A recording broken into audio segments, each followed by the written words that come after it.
അമ്മേ പരിശുദ്ധ അമ്മേ, അമ്മേ പരിശുദ്ധ ദൈവമാതാവേ, കൃപാസനത്തിലൂടെ ഞങ്ങളുടെ ദേശത്തിനും അമ്മ മധ്യസ്ഥം തേടി തന്ന എല്ലാ അനുഗ്രഹങ്ങൾക്കും കൃപകൾക്കും ഞങ്ങളിപ്പോൾ ഹൃദയം നിറഞ്ഞ നന്ദി പറയുന്നു. അമ്മേ പരിശുദ്ധമ്മേ ദൈവമാതാവേ, 2004 ഡിസംബർ 7 ഉച്ചകഴിഞ്ഞ് 2:30 കൃപാസനത്തിൽ സംഭവിച്ച അമ്മയുടെ പ്രത്യക്ഷപ്പെടലിനെ കുറിച്ച് തിരുസഭയ്ക്ക് സമർപ്പിച്ചിരിക്കുന്ന പഠനരേഖകളുടെ സഭാത്മകമായ പഠനം ആരംഭിക്കുവാൻ ഞങ്ങൾ പ്രാർത്ഥിക്കുന്നു. അമ്മേ പരിശുദ്ധമേ, ഭൂസ്വർലോകങ്ങളുടെ രാജ്ഞിയായ അങ്ങേയ്ക്ക് ഭൗമസംരക്ഷണത്തിനായി പ്രപഞ്ചപ്രകൃതിയെ തന്നെ തിരുസഭ പ്രതിഷ്ഠിക്കുവാൻ ഈ പ്രത്യക്ഷീകരണം വഴി ഇടയാക്കണമേ. പരിശുദ്ധമേ, ജപമാല മാതാവേ, സകല കൃപാസനം പ്രാർത്ഥനയോടും ചേർത്ത് ഞങ്ങളിപ്പോൾ പ്രാർത്ഥിക്കുന്ന ഈ കുടുംബത്തിന്റെ പ്രത്യേക നിയോഗം പറ മക്കളെ.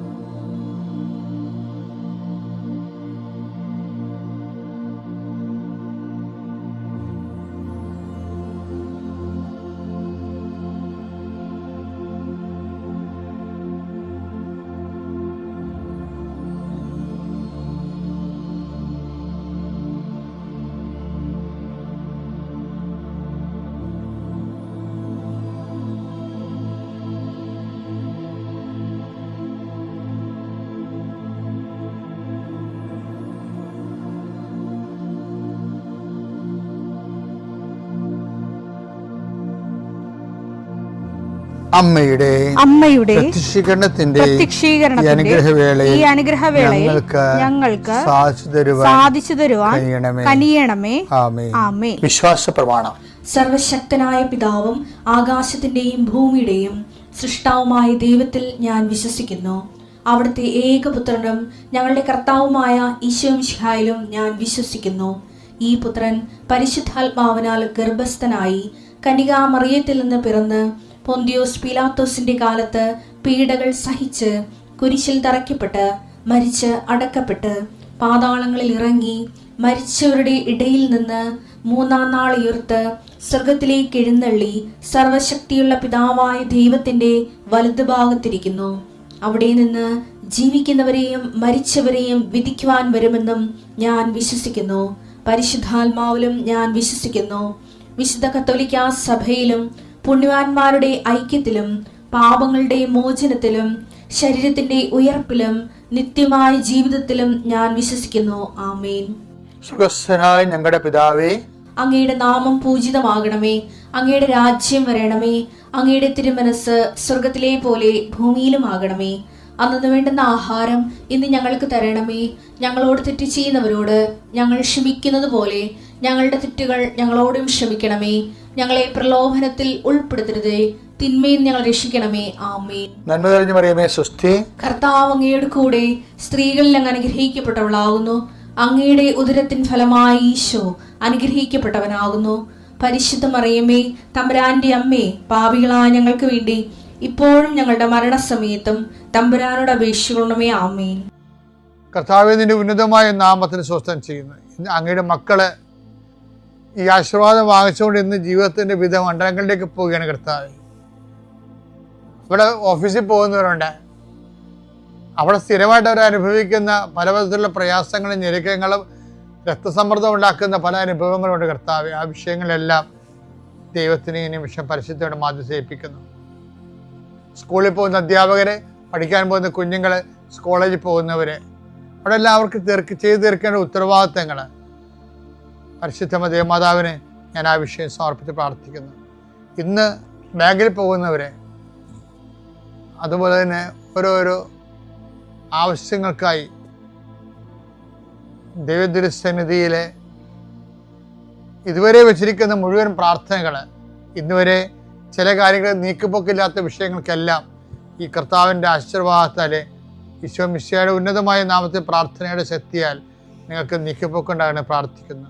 തടസ്സപ്പെട്ട് കിടക്കുന്ന കാര്യങ്ങൾ, ചെയ്യാൻ പറ്റാതെ ചെയ്യണമെന്ന് ആഗ്രഹിച്ചിട്ട് മാറ്റി വെച്ചിട്ട് ചെയ്യാതെ നീണ്ടു പോകുന്ന കാര്യങ്ങളുടെ മേലെ കർത്താവിൻ്റെ കരുണ, വിശുദ്ധമായ രക്തം തളിക്കപ്പെട്ട് പ്രാർത്ഥിക്കുന്നു. എൻ്റെ കർത്താവിൻ്റെ ഉന്നതമായ നാമത്തിൽ, സഭയുടെ അധികാരത്തിൽ, കുരിശടയാളത്തിൽ, ദൈവശക്തിയാൽ നിൻ്റെ എല്ലാ നിയോഗങ്ങളും കർത്താവ് ഏറ്റെടുക്കുകയും നിവർത്തിക്കുകയും മാതാവിൻ്റെ പ്രത്യക്ഷീണത്തിൻ്റെ വലിയ വിലപിടിപ്പുള്ള സാക്ഷിയായി ദൈവം നിന്നെ മാറ്റുകയും ചെയ്യട്ടെ. നിത്യം പിതാവും പുത്രനും പരിശുദ്ധാത്മാവിനെ നീക്കുവാമേ. ലൂക്കായുടെ സുവിശേഷം 11:23. എന്നോട് കൂടെ അല്ലാത്തവൻ എനിക്കെതിരാണ്. എന്നോട് കൂടെ ശേഖരിക്കാത്തവൻ ചിതറിച്ചു കളയുന്നു. ഞാൻ ഇന്നലെ നിങ്ങളോട് പറഞ്ഞില്ലേ, പരപിതാവിൻ്റെ ഒരു മൈൻഡ് സെറ്റ് എന്ന് പറയണത്, നിങ്ങൾക്ക് ജോലി വേണം, വീട് വേണം, വിവാഹം കഴിക്കണം, കുഞ്ഞുങ്ങളെ വേണം, ഇതൊക്കെ നിങ്ങൾക്ക് ആവശ്യമാണെന്ന് പറയുന്നുണ്ട്. ഭൗതിക ജീവിതത്തിൻ്റെ എല്ലാം, വാഹനം, ഇതൊക്കെ നിങ്ങൾക്ക് ആവശ്യമാണ്. വലിയ സന്തോഷമുള്ള വചനമാണ്. ലൂക്ക 12:30. നിങ്ങൾക്ക് ഇതെല്ലാം ആവശ്യമാണെന്ന് നിങ്ങളുടെ പിതാവിനറിയാം. അത് ഞാനിപ്പോൾ പിതാവിനെ കുറിച്ചല്ല എപ്പോഴും സംസാരിക്കണത്. പിതാവിൻ്റെ ഒരു നിലപാട് എന്താണ്? വീട്, ജോലി, വിവാഹം, ഉന്നത വിദ്യാഭ്യാസം, ഡോക്ടറേറ്റ്, PhD, അതുപോലെ ഇതൊക്കെ നിങ്ങൾക്ക് ആവശ്യമാണെന്ന് എൻ്റെ സ്വർഗസ്ഥനായ പിതാവ് അറിയുന്നു. അതാണ് വിഷയം. അപ്പം ദൈവത്തിലായിരിക്കുന്നതിന് എന്തും ആഗ്രഹിക്കാം. പക്ഷെ ഒരു നിലപാടെന്ന് പറയണത്, ഈ ആഗ്രഹിക്കുമ്പോൾ എന്താ സംഭവം? പ്രയോറിറ്റി എന്ത് ചെയ്യണം? ആദ്യം നിങ്ങൾ ദൈവരാജ്യത്തെയും അതിൻ്റെ നീതിയെയും കുറിച്ച് അന്വേഷിക്കണം. അതായത് നമ്മൾക്ക് യേശുക്രിസ്തു നൽകിയവൻ, അവനോടുകൂടെ സമസ്തവും നമുക്ക് നൽകുകയില്ലേ നമ്മൾ ഈ ആഴ്ച കണ്ടില്ലേ? അപ്പോൾ ഈ സമസ്തവും നമുക്ക് നൽകുന്നതിന് ദൈവം തയ്യാറാണ്. പക്ഷെ നമ്മൾ ചോദിക്കുമ്പോൾ ക്രിസ്തുവിന് വേണ്ടി, ക്രിസ്തുവിൻ്റെ കൂടെയാണ് അത് ചോദിക്കേണ്ടത്. പലർക്കും വരുന്നൊരു വിഷയം അതാണ്. അപ്പം ക്രിസ്തുവിനെ മാറ്റി നിർത്തിയിട്ട്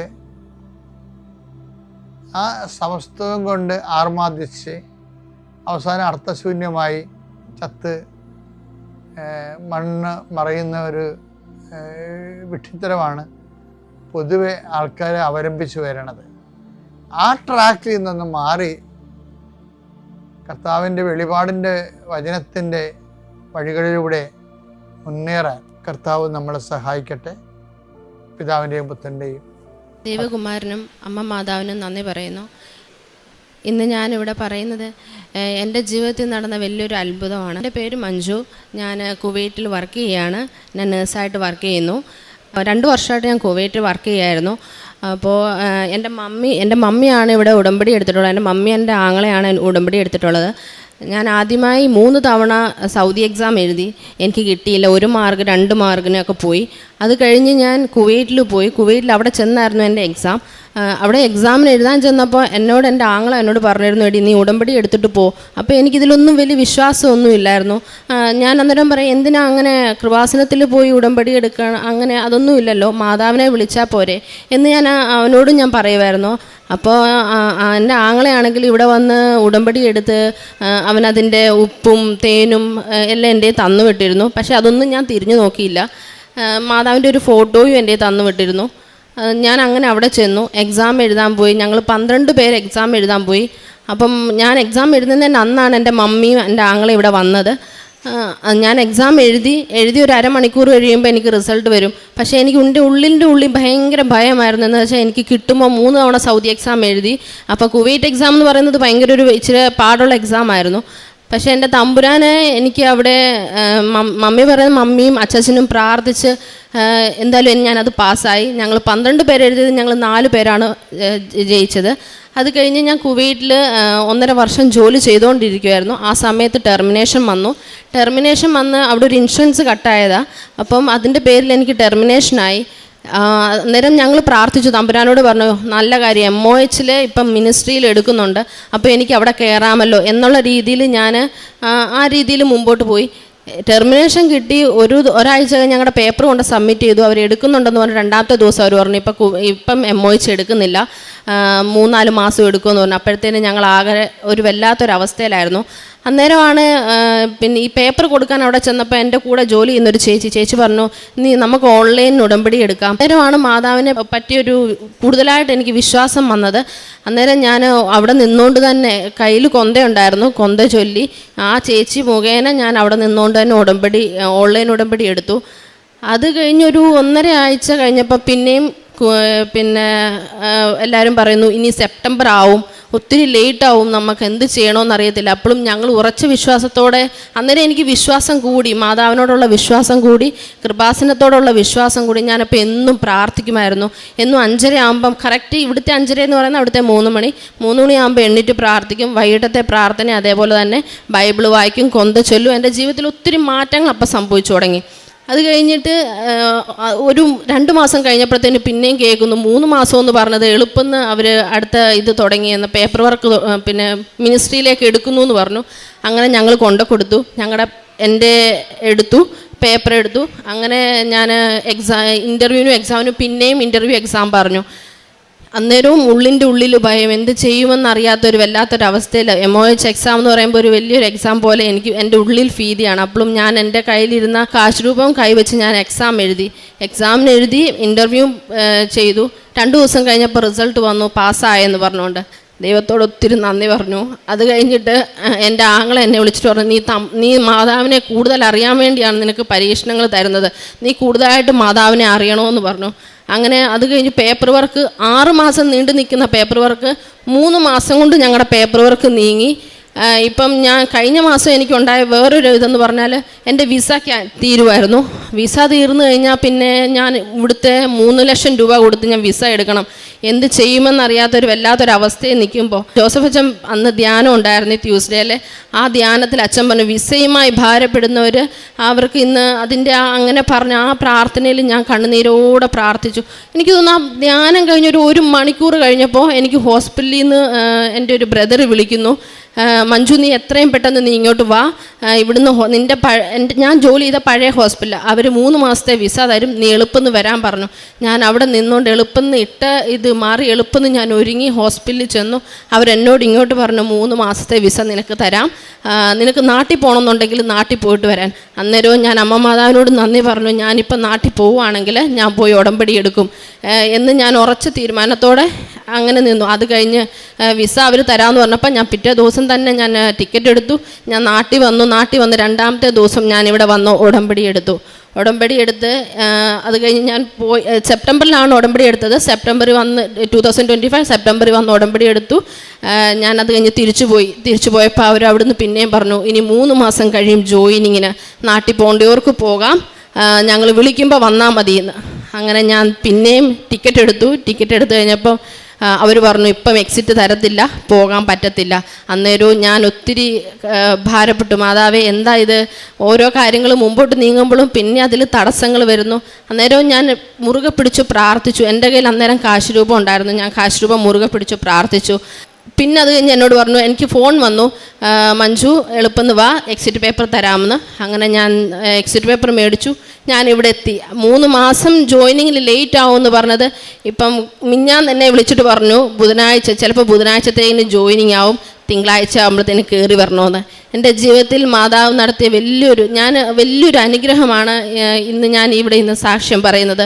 അത് ഒരിക്കലും പ്രതീക്ഷിച്ചതല്ല. ഞാൻ MOHൽ കയറുമെന്നോ, ഞാൻ 3 വർഷം കഴിഞ്ഞ് തിരിച്ച് വരണമെന്ന് വിചാരിച്ച ഒരാളാണ് കുവൈറ്റിൽ നിന്ന്. ഇന്ന് എൻ്റെ അമ്മ മാതാവ് എനിക്ക് തന്ന വലിയ അനുഗ്രഹത്തെ ഞാൻ നന്ദി പറയുന്നു. പിന്നെ ഞാൻ എല്ലാ ട്യൂസ്ഡേയിലും ഞാൻ ധ്യാനം കൂടാറുണ്ട്. അച്ഛൻ്റെ ഡെയിലി ബ്രെഡ് എല്ലാ ദിവസവും കേൾക്കാറുണ്ട്. അതുപോലെ തന്നെ എന്നെയും കൊണ്ടാവുന്ന രീതിയിൽ ഞാൻ മറ്റുള്ളവർക്ക് ഞാൻ സഹായം ചെയ്യാറുണ്ട്. ദൈവമാതാവിനെ നന്ദി പറയുന്നു. ഞാൻ ഇവിടെ വന്ന് ഉടമ്പടി എടുത്തു കഴിഞ്ഞ് ഇവളെ പിന്നെ പോയി കഴിഞ്ഞാൽ ഇവിടെ ഞങ്ങൾ രണ്ടും കൂടെ വന്ന് ഉടമ്പടി എടുത്ത് അതിൻ്റെ തലേന്നായിരുന്നു ഇവക്ക് പിന്നെ ടെസ്റ്റ്. ഞങ്ങളിവിടെ വന്ന് ഉടമ്പടി എടുത്തു. ഇവിടെ കൂടെ താമസിച്ച 2 പിള്ളേരായിരുന്നു. 2 പിള്ളേരിൽ ഇവക്ക് കിട്ടി, മറ്റോക്ക് കിട്ടിയില്ല. അങ്ങനെ ഇവള് 1.5 വർഷത്തോളം ജോലി ചെയ്തു. അത് കഴിഞ്ഞ് ജോലി ഇപ്പം പോയി കഴിഞ്ഞ് പിന്നെ അവൾക്ക് ഗവൺമെൻറ്റിലേക്ക് കിട്ടി. ദൈവമാതാവിന് നന്ദി പറയുന്നു.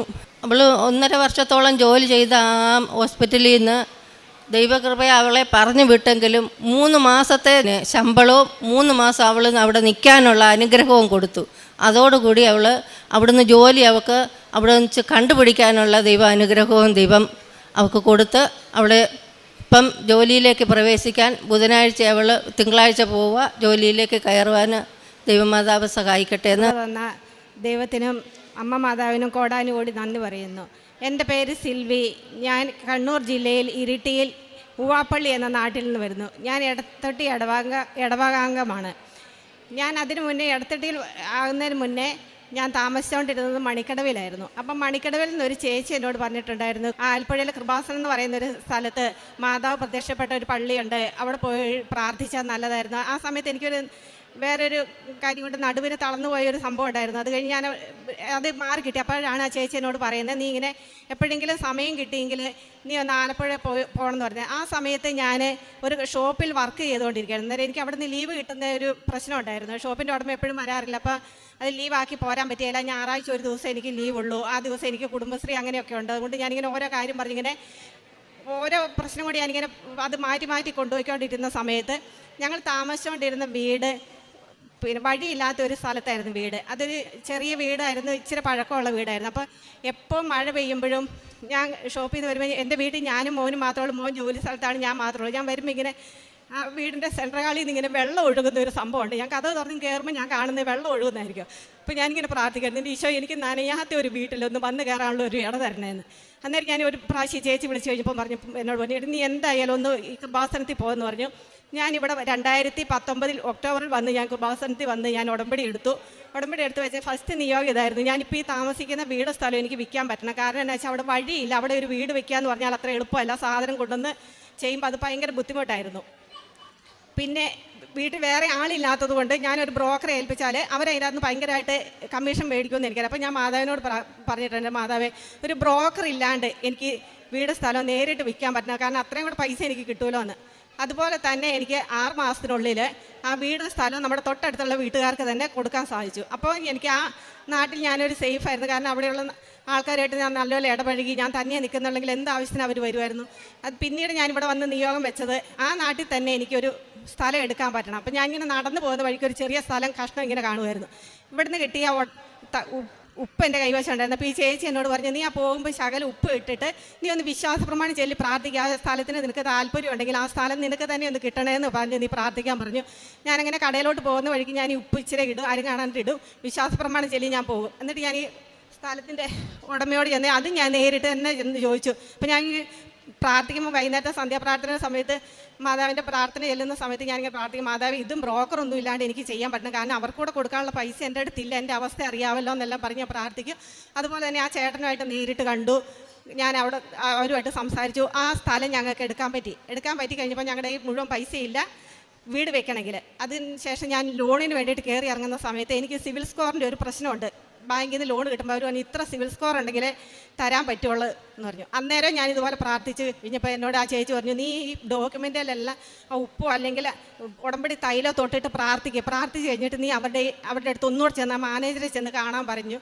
ഞാൻ അങ്ങനെ 3ാമത്തെ പ്രാവശ്യം ചെന്ന് കഴിഞ്ഞപ്പോൾ മാനേജർ പറഞ്ഞു, ഒരു കാര്യം ചെയ്യാം, ലോണ് മകൻ്റെ പേരിൽ തരാം, അന്നേരം പിന്നെ കുഴപ്പമില്ല എന്ന് പറഞ്ഞു. അങ്ങനെ ഈ ഉടമ്പടി ഉപ്പും തൈലവും വെച്ച് ഞാൻ പ്രാർത്ഥിച്ചതിൻ്റെ ഫലമായിട്ട് ഞങ്ങൾക്ക് ലോണ് പ്രശ്നമൊന്നും അല്ലാണ്ട് കിട്ടി. എനിക്ക് നല്ലൊരു വീട് പണിയാൻ പറ്റി കഴിഞ്ഞപ്പോഴുള്ള ഒരു ബുദ്ധിമുട്ട് എന്നാന്ന് വെച്ചാൽ സ്ഥലം നീളത്തിലുള്ള ഒരു സ്ഥലമായിരുന്നു. അപ്പം താഴത്തെ നിലയിൽ 2 റൂം എടുക്കാനുള്ള ഇടയില്ല, മുകളിൽ വേണമായിരുന്നു റൂം എടുക്കാനായിട്ട്. അന്നേരം അതിനുള്ള പൈസയും കൂടെ ഇല്ലാത്തത് കൊണ്ട് അത് പയ്യെ എടുക്കാമെന്ന് പറഞ്ഞ് ഞങ്ങൾ താഴത്തെ നില അവിടെ നിർത്തി മുകളിലത്തെ നില എടുക്കാണ്ട് വെച്ചു. ആ സമയത്ത് നമുക്ക് കിണറില്ല, ഈ കാലി സ്ഥലം മാത്രമായിരുന്നു ഞാൻ മേടിച്ചത്. ഞാൻ കഴിഞ്ഞ 2024 ജൂൺ മാസം ഇവിടെ വന്ന് ഉടമ്പടി പുതുക്കുന്ന സമയത്ത് ഞാൻ വെച്ചൊരു നിയോഗമാണ്, മാതാവേ എനിക്കൊരു കുടിവെള്ളം അത് വേറൊരാളുടെ വീട്ടിൽ നിന്നല്ലാണ്ട്, അപ്പം നമ്മൾ ഇച്ചിരി ദൂരെ നിന്നൊരു വീട്ടിൽ നിന്നാണ് വെള്ളം എടുത്തുകൊണ്ടിരുന്നത്. ആ വീട്ടുകാർ ആ സ്ഥലം വിൽക്കാൻ പോവുക, വേറൊരാൾക്ക് വിൽക്കാനായിട്ട് അവരത് ഉറപ്പിക്കുകയും ചെയ്തു. അപ്പം ഞാൻ മാതാവിന് പ്രാർത്ഥിച്ചു, മാതാവേ കുടിവെള്ളമാണ് അതെനിക്ക് എങ്ങനെയാണെങ്കിലും തരാണ്ടിരിക്കരുതെന്ന് പ്രാർത്ഥിച്ച് ഇവിടെ നിയോഗം വെച്ചിട്ട് പോയി. അപ്പം നമ്മുടെ ഈ എടുത്തിരിക്കുന്ന സ്ഥലം വെട്ടുകല്ല് കുത്തുന്ന സ്ഥലത്തിനോടടുത്താണ്. അപ്പോൾ എല്ലാവരും പറഞ്ഞു ഒരു കാരണവശാലും സെൽവി ഇവിടെ നിനക്ക് കിണർ കുത്താനാവില്ല, കുഴക്കിണറേ അടിക്കാൻ പറ്റുള്ളൂ എന്ന് പറഞ്ഞു. അപ്പോൾ എൻ്റെ ഭയങ്കര ഒരു ആഗ്രഹമായിരുന്നു. ഈ കുഴക്കിണർ എനിക്ക് ഭയങ്കര എന്തോ ഒരു ഇഷ്ടമില്ലാത്തൊരു ഇതാണ്. ഞാൻ മാതാവിനോട്, മാതാവ് എനിക്ക് കുഴക്കിണർ വേണ്ട, എനിക്ക് കിണർ മതി, അതെങ്ങനെയാണെങ്കിലും നീ തരണം എന്ന് പറഞ്ഞു. അപ്പോൾ എൻ്റെ മകന് ജോലി സ്ഥലത്ത് നിന്ന് എന്നോട് പറഞ്ഞു, അമ്മ പറയുന്ന പോലെ അല്ലാതെ കുഴക്കിണറാണെങ്കിലും നമുക്ക് പൈസ ഉണ്ടാവുമല്ലോ, കിണർ കുത്തുമ്പോൾ ഭയങ്കര ബുദ്ധിമുട്ട് വരുമെന്ന്. ഞാൻ പറഞ്ഞു ഇല്ല, ഞാൻ കൃപാസനത്തിൽ ഉടമ്പടി വെച്ചതാ മോനെ, അത് സാധിച്ചു കിട്ടുമെന്ന് പറഞ്ഞു.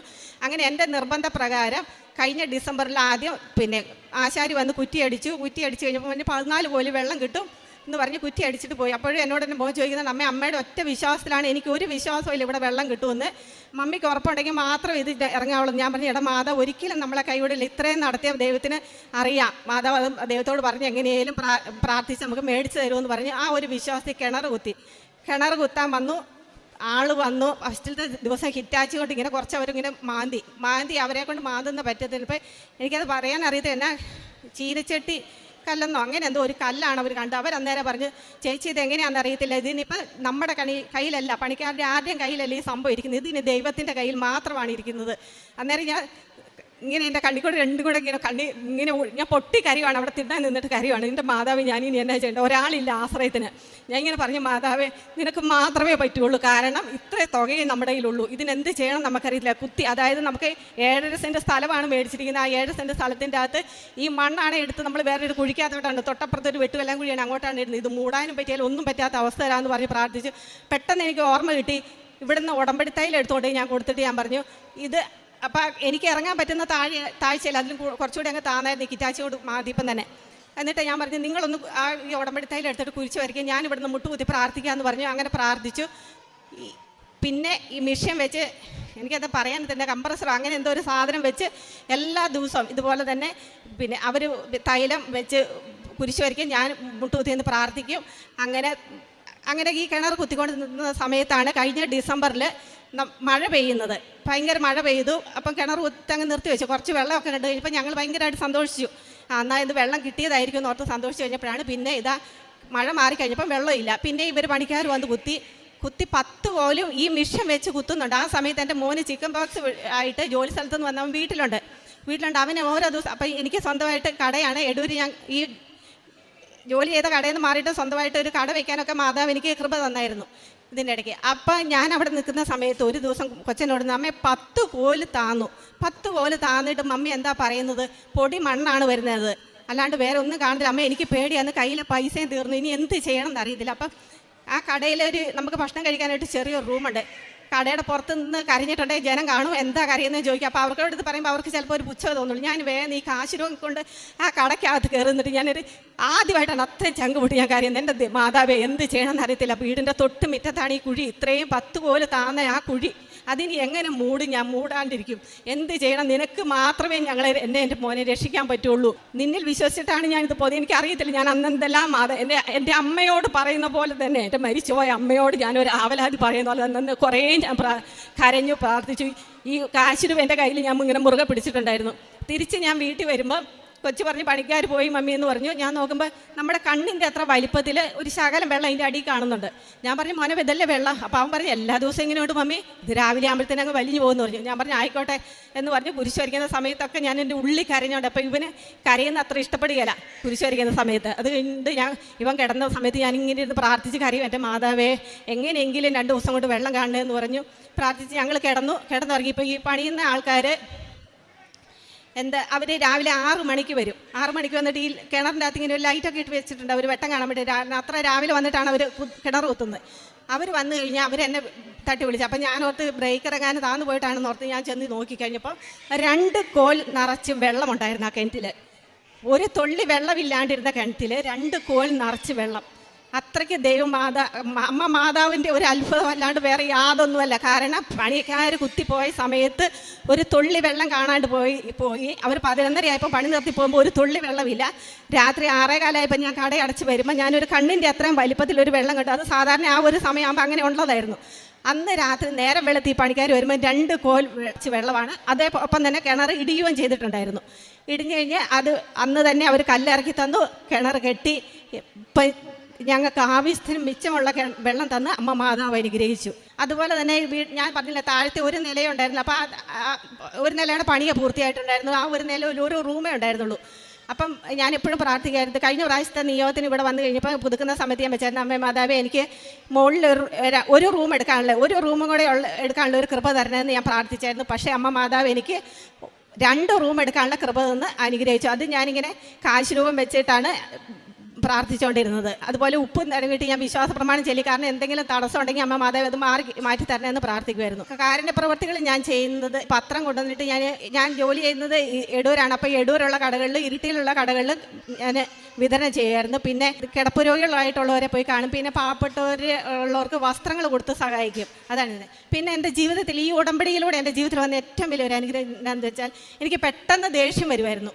പെട്ടെന്ന് ദേഷ്യം വരുമെന്ന് പറഞ്ഞാൽ പെട്ടെന്ന് പ്രതികരിക്കുന്ന കൂട്ടത്തിലായിരുന്നു. പക്ഷേ ഇപ്പോൾ എനിക്ക് വളരെയധികം ക്ഷമിക്കാനും സഹിക്കാനുള്ള കൃപ അമ്മ മാതാവ് തിരുക്കുമാരനിലൂടെ മേടിച്ചു തന്നു. അതുപോലെ എനിക്കിങ്ങനെ ഞാൻ ഓർത്ത് വെക്കുമായിരുന്നു, ഒരാൾ എന്നെ വേദനിപ്പിച്ചാൽ ഞാൻ എപ്പോഴും എനിക്ക് വേദനിക്കുന്നതിൻ്റെ ആഴവേ ഞാൻ ചിന്തിക്കണ്ടായിരുന്നു. മറ്റൊരാൾ വേദനിക്കുന്നുണ്ടോ എന്നുള്ളത് ചിന്തിക്കാനുള്ള ഒരു ഇതില്ല, അത് മെനക്കെടുമില്ലായിരുന്നു. പക്ഷെ ഇപ്പം അങ്ങനെ ഇപ്പം എന്തെങ്കിലും ആരെങ്കിലും പറഞ്ഞു പറയുമ്പോൾ നടക്കുക, സാരമില്ല, അത് പോട്ടെ, ക്ഷമിക്കാനുള്ള ഒരു കൃപ തന്ന് ദൈവം എന്നെ അനുഗ്രഹിച്ചു. പിന്നെ പള്ളിയിൽ പോകുന്നതിന് വെച്ചാൽ ഞാൻ കൃത്യസമയം ഇങ്ങനെ നോക്കി നിൽക്കും, ഇത്ര മിനിറ്റ് കൊണ്ട് നടന്ന് അവിടെ എത്താം, അങ്ങനെ നോക്കി പോകുന്ന ഒരു കൂട്ടത്തിലായിരുന്നു. ഇപ്പം അതല്ല, കൃത്യമായിട്ട് കുർബാനയിൽ സംബന്ധിക്കാനും മുഴുവൻ കുർബാന കൂടാനായിട്ടും അത് മുടങ്ങാണ്ടിരിക്കാനും കുമ്പസാരിക്കാനും അതുപോലെ വിശേഷ ദിവസങ്ങളിലൊക്കെ ആയിരുന്നു ഞാൻ കുമ്പസാരിച്ചുകൊണ്ടിരുന്നത്.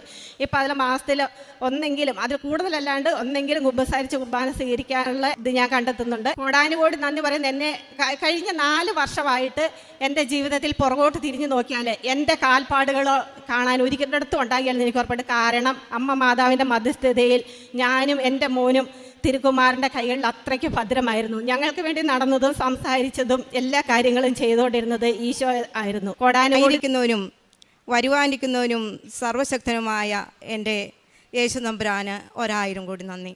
അവിടുത്തെ വത്സല മാതാവിനും 1000 കോടി നന്ദി.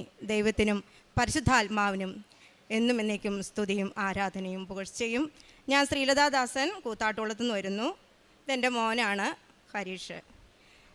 ഞാൻ 5ാമത്തെ പ്രാവശ്യമാണ് ഇവിടെ ദൈവ തിരുസന്നിധിയിൽ അമ്മ പ്രത്യക്ഷപ്പെട്ട അൾത്താരയിൽ സാക്ഷ്യം പറയാൻ ഇടയൊരുക്കിയത്. ഞാൻ 4 പ്രാവശ്യം സാക്ഷ്യം പറഞ്ഞെങ്കിൽ അന്നൊക്കെ ചാടി ഓടി വന്ന് സാക്ഷ്യം പറഞ്ഞു. എനിക്ക് യൂട്യൂബിലും അതുപോലെ പത്രത്തിലും ഒക്കെ സാക്ഷ്യം അടിച്ചു വന്നെങ്കിലും അന്നൊന്നും എനിക്ക് പേടിയില്ലായിരുന്നു. പക്ഷേ ഇന്ന് ഒരു ഭയങ്കര നെഞ്ചുടിപ്പോടെയും വളരെ പ്രത്യേക ഒരു സിറ്റുവേഷനിലൂടെയാണ് ഞാൻ നമ്മുടെ മുമ്പിൽ നിൽക്കുന്നത്. അതായത് എനിക്കിപ്പോൾ ബോധ്യമുണ്ട്, ഞാൻ 6.5 വർഷം കൊണ്ട് ശരിയായ ട്രാക്കിലേക്ക് ഞാൻ കയറാൻ പോകുന്നു, അല്ലെങ്കിൽ കയറി തുടങ്ങിയെന്ന്. അതിന് എൻ്റെ അമ്മയ്ക്കും അവിടുത്തെ തിരുക്കുമാരനും 1000 കോടി നന്ദി. ഞാൻ അന്ന് 2019 ഞാൻ ഉടമ്പടി എടുത്തത്. മാർച്ച് 10-ാം തീയതിയാണ് 2019 മാർച്ച് 10-ാം തീയതിയാണ് ഞാൻ ആദ്യം ഉടമ്പടി എടുത്തത്. ജീവിത വഴിത്താരിയിൽ അമ്മയുടെയും ഈശോയുടെയും നിറസാന്നിധ്യം ഒരുപാട് പ്രാവശ്യം അനുഭവിക്കാൻ എൻ്റെ നീലത്തിരിയിലും പച്ചത്തിരിയിലും അമ്മയും ഉണ്ണീശോയും ഒരുപാട് പ്രാവശ്യം വന്നിട്ടുണ്ട്.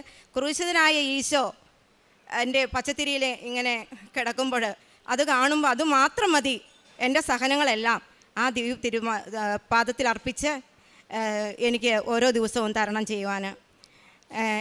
എൻ്റെ അമ്മയ്ക്കും ഈശോയ്ക്കും 1000 കോടി നന്ദി വീണ്ടും പറയുന്നു. എനിക്ക് 24 വർഷമായിട്ട് എൻ്റെ കാലിൽ ഒരു കുഴിനകത്തിൻ്റെ ഡിസ്റ്റർബൻസ് ഉണ്ടായിരുന്നു. അത് വളരെ വൃത്തികേടായിരുന്നു. അത് മഴയത്ത് ഇറങ്ങി കഴിയുമ്പോൾ അതിൻ്റെതൊക്കെ നമ്മൾ എത്ര ക്ലീൻ ചെയ്താലും അത് മഴയത്തൊക്കെ ഇറങ്ങി ചെയ്യുമ്പോൾ വളരെ മണ്ണൊക്കെ അതിലേക്ക് കയറി ഈച്ച വരെ വന്നിരിക്കുന്ന അനുഭവങ്ങൾ ഉണ്ടായിട്ടുണ്ട്. പക്ഷേ ഞാൻ ഉടമ്പടി എടുത്ത് എനിക്ക് 3 മാസമായപ്പോഴത്തേക്കും എൻ്റെ മോൾ എന്നോട് പറഞ്ഞു, അമ്മയുടെ കാലിൻ്റെ നാഗം കണ്ടാൽ വളരെ വൃത്തികേടാണല്ലോ, അപ്പോൾ ഞാൻ ഇച്ചിരി ക്യൂടെക്സ് ഇട്ട് തരാമെന്നൊക്കെ പറഞ്ഞ് ഇട്ട് തന്നു.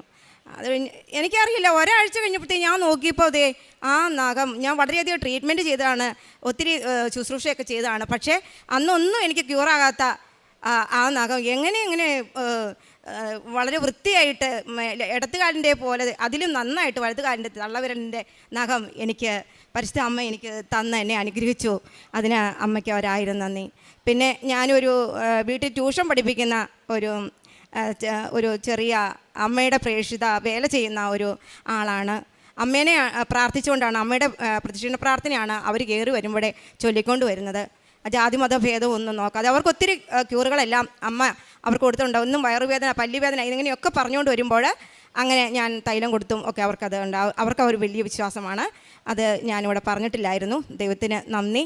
പിന്നെ ഞാൻ ഈ ട്യൂഷൻ ഇതിനോടൊപ്പം തന്നെ എനിക്ക് എൻ്റെ കുട്ടികളെ മൂത്ത മോള് UK അവൾ നേഴ്സായിട്ട് അവിടെ കല്യാണം കഴിഞ്ഞു. അത് കഴിഞ്ഞിട്ട് മൂന്നാമത്തെ മോനാണ് ഇവന്. അപ്പം ഇവന് വേണ്ടിയിട്ട് BBM ആണ് പഠിപ്പിക്കുന്നത്. അല്ല, ഇതിന് പഠിക്കാനായിട്ട് പോകുമ്പോഴൊക്കെ ഒരുപാട് പൈസയുടെ ചിലവുകളുണ്ട്. 3 മക്കളെ വളർത്തുന്നവർക്ക് എല്ലാവർക്കും അറിയാം. പക്ഷേ ഞാൻ അമ്മയോട് ചോദിച്ചു, അമ്മ എനിക്ക് ഒരു ഉപജീവന മാർഗ്ഗം കൊണ്ട് തരണേന്ന് പറഞ്ഞപ്പോൾ അമ്മ എനിക്ക് ആടുകളെ കാണിച്ചു തന്നു. അപ്പോൾ ഞാൻ അമ്മയോട് പറഞ്ഞു, അമ്മേ എനിക്ക് ഒരാടിനെ തന്നാൽ മതി എന്ന് പറഞ്ഞപ്പോൾ പെട്ടെന്ന് എനിക്ക് 3 ആടിനെ തരികയും ഈ 2.5 വർഷം കൊണ്ട് 13 ആടുകളായി വർദ്ധിക്കുകയും 7 ആടുകളെ കൊടുത്തു. എനിക്ക് 6 ആടുകൾ ഇപ്പോഴും എൻ്റെ ആലയിലുണ്ട്.